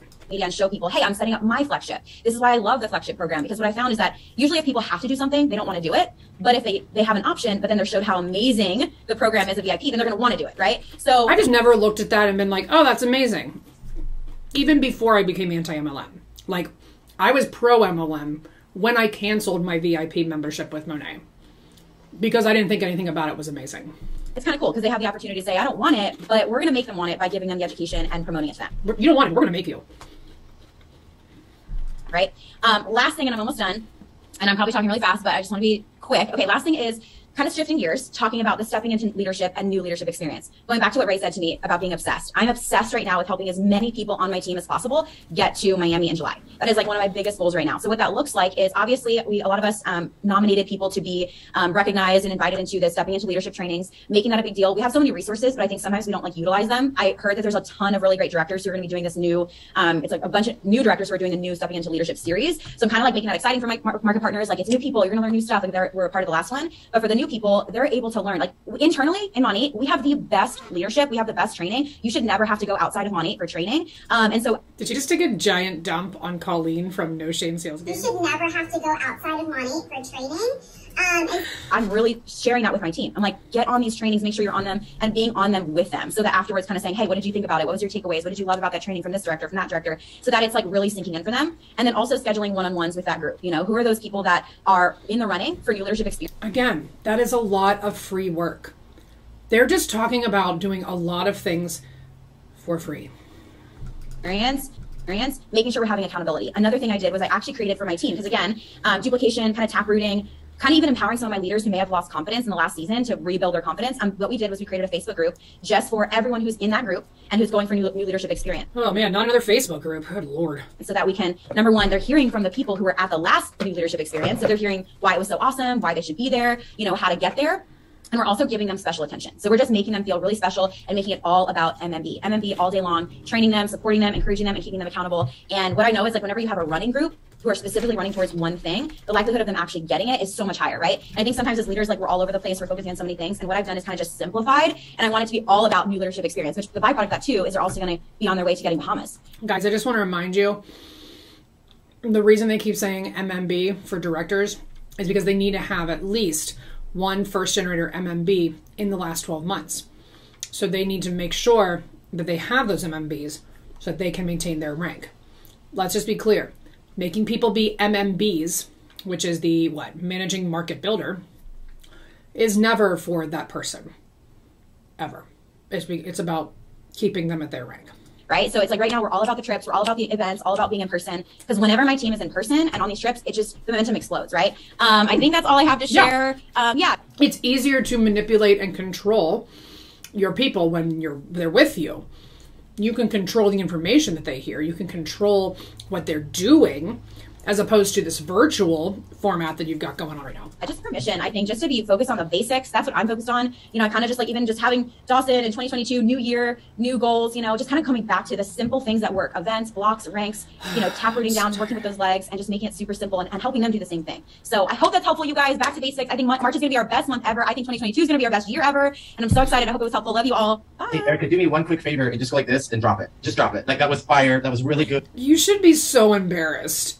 Oh, God. You should be so embarrassed. Good. I love you, it. Ryan. If people implemented half of what you said, their businesses would double this year in 22. So great job, great training. It was phenomenal. And yeah, love it. And how is it still going? With Dawson, let me know. So now I'm going to kick it over to Roz Simmons. She is humble. She's amazing. She's super uber talented. And she was just put on the board for Direct Selling Association for Europe. So representing thousands of direct companies. So I know. I'm very proud of that. Actually, I was on there a long time ago and then came off and I've gone back on. But anyway. I would love to know who else. I should really look up and see who else is on the DSA board. But I would love it if like they were just like nobody that's currently involved in an MLM can be on this board. I mean, of course, they're never going to do that. That would be ethical. Do you know what, team? I don't have anything else to add. We have got so much to go for this month. Europe, it's a bit of a tough one out there, but we've got your backs and we've got some great promotions lined up for you. So, Naringa, Petrolita, you're in America. You're not. You've got their backs? First of all, what are you referring to as being a tough one out there? Is it because of like the political climate and the war that's going on in Ukraine and Russia? Or are you talking about that you have literally given them nothing to work with and are making them create something out of nothing? But you've got their backs. I pray so hard that somebody in Monat is watching this and is going, oh my God, I gotta get out. Oh my God, I gotta get out. Number 11 on Elite. We are willing you to get into that top 10. And I know all your Lithuanian and UK team are right behind you. So I am going to pass over to my partner in crime, the amazing Jackie McClements. Thank you so much, Roz. Okay, well, just a quick one for us in Canada, something that I want to bring it back to what Ray was saying at the beginning in Rhythm of Business, something we've been super proud of in Canada that we've ran every single year since 2018. It was an event we called Road to Success. We used to split it out into 3 cities because we wanted to make sure we were hitting as many of our market partners as possible at those events. You know, my vision when I started was to see that event become one in one city where all Canadian market partners can come together and celebrate and hear and train and be educated. You recognize all those things. This is the year, and we're so excited. The last 2 years, you know, we've had to put the event on hold or do it virtually. So we're back, and that vision has finally come to fruition. We are doing our first ever national Road to Success in June, first weekend of June, and we have some really exciting things happening. Ray will be there, Stuart will be there, Senior will be there, as well as Ryan. There's going to be incredible field leaders, maybe a launch, some announcements. I mean, it's going to be super incredible. So I'm just going to encourage all of you who have teams in Canada to please ensure that they register to be there. It's going to be absolutely amazing. Right, because it's just another money-making opportunity for Monat. Maybe a launch. God, I can't wait to get footage of that launch where they're all screaming about, oh my God. We talk about, you know, how we roll out our year of events. This one sits so very perfectly, timing-wise, in June, just to propel all our amazing market partners through the summer, and then we hand them up in September, right? We all know what happens in September with Monations, a post tour, and then everything last quarter. So it's a perfect timing. It's a great, it's going to be a great event where we're finally together. So I just wanted to share my excitement for this event with all of you and get as many market partners registered as possible. And I keep saying, you guys, this is an investment in your businesses. This is an investment in yourself. Don't you love it when they spin it that way? This is an investment in your business, and it's an investment in yourself. So spend money you don't have because you need to be there. If you're not there, you don't care about your business because you are not investing in your business. And if you tell your upline that you're not seeing the success that you were promised, it is because you did not invest in this business by going to this big event that's going to cost you out-of-pocket money. So that's the message that we're sharing. And that's it. And I believe I am passing it on back to Ray for close. We are. Well, thank you everybody. It's just been actually we're 8 minutes over, but it was so packed with such great information that I'm glad we all stuck it out. Thanks, Erica, for incredible tips. thank you, everybody. Congratulations to Roz, as we said, for being asked to sit on the direct selling board in Europe. Before I hand it over to Ray, I just want to say to all of you how inspiring all you women are. Men too, but today on International Women's Day, I want to say how inspired I am daily by all the work that all of you do, by 3 women in particular in my life, my wife, Deborah. I'm so inspired daily by all the work you do that we don't have to compensate you for. It's really inspiring that you have fallen into this trap that I have manipulated you into. And I'm so inspired that I will continue to do this until we get taken down, because I predict that it will happen. There's just no way. There's no way that corruption like this doesn't get shut down. Deborah, my sister Donnie, and Bethany, who's here, and a soon-to-be 4th woman in my life, as Bethany has just announced that I'm going to be the grandfather of a little girl. So those will be 4 really cool women in my life. Congratulations. Thank you. You know what it's like. I think you have shown the excitement for your granddaughter now. Right? Yeah. God, stop. Just wrap it up, boys. All right, guys. Thank you. It was a great call. Thank you, Erica. You did amazing. I mean, gold. I mean, you've been so consistent. You did it throughout your pregnancy. I know one thing I love about you, and you're always growing, right? I remember that one of the first times I spoke with Erica, she had all these books, and said, you actually have read all of those books? Or you just have them there just to show. No, actually, she reads. She's always growing, so young. The future is bright for her. And I think the future is bright for all of us, right? We have the right foundations. We have the right momentum. Showing that we have VIPs and market partners active shows the foundations of the businesses that you have, right? You have people doing something, right? And the great thing is that they are doing something early in the month. And it's always powerful, because when people start picking up early in the month, now your job is to keep them engaged. It's like, okay, one more VIP, one more market partner, build that block, and keep building that momentum. Once again, it's so early in the month, right? So much to do. So let's do it. But the last thing we want to say before we leave is that, well, we announced Tony Robbins. We're excited about that. That was a long-term dream of mine, having Tony Robbins in the conference. It wasn't easy. I don't think it's been in many directors companies speaking. If any at all, I don't know any, but he's going to be with us. Since we announced Tony Robbins, we've had way over 1,000 something extra registrations. People is booking their hotel. I think 500% increase in people booking and securing the hotel room. So once again, it's another thing that not only going to be amazing for donations, but it creates a lot of buzz around what Monat, who's Monat, give you an opportunity for a conversation point. And we have just yesterday or a couple of days ago, we had a reel from their team that we're going to be sharing later, but we wanted to show you the reel before everybody else, right? So let's look at this reel, guys. It's not a reel. It's a trail. All right, take care, guys. Watch this. I've always been fascinated by that force that shapes human beings.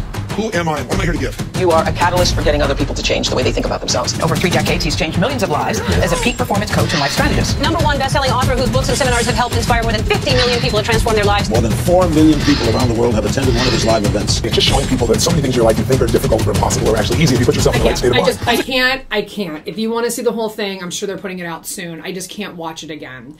Listen, I've had a lot of people say to me that Tony Robbins is a piece of shit and he's an asshole. I'm sorry for swearing. I don't know enough about him, but he exudes skeevy, slimy grossness to me.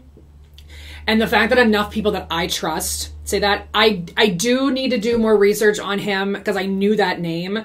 But from what I can gather, it just looks like he created an entire career off of bullshitting everybody. And just like blowing smoke off of celebrities' asses who would then say, yeah, let's promote you.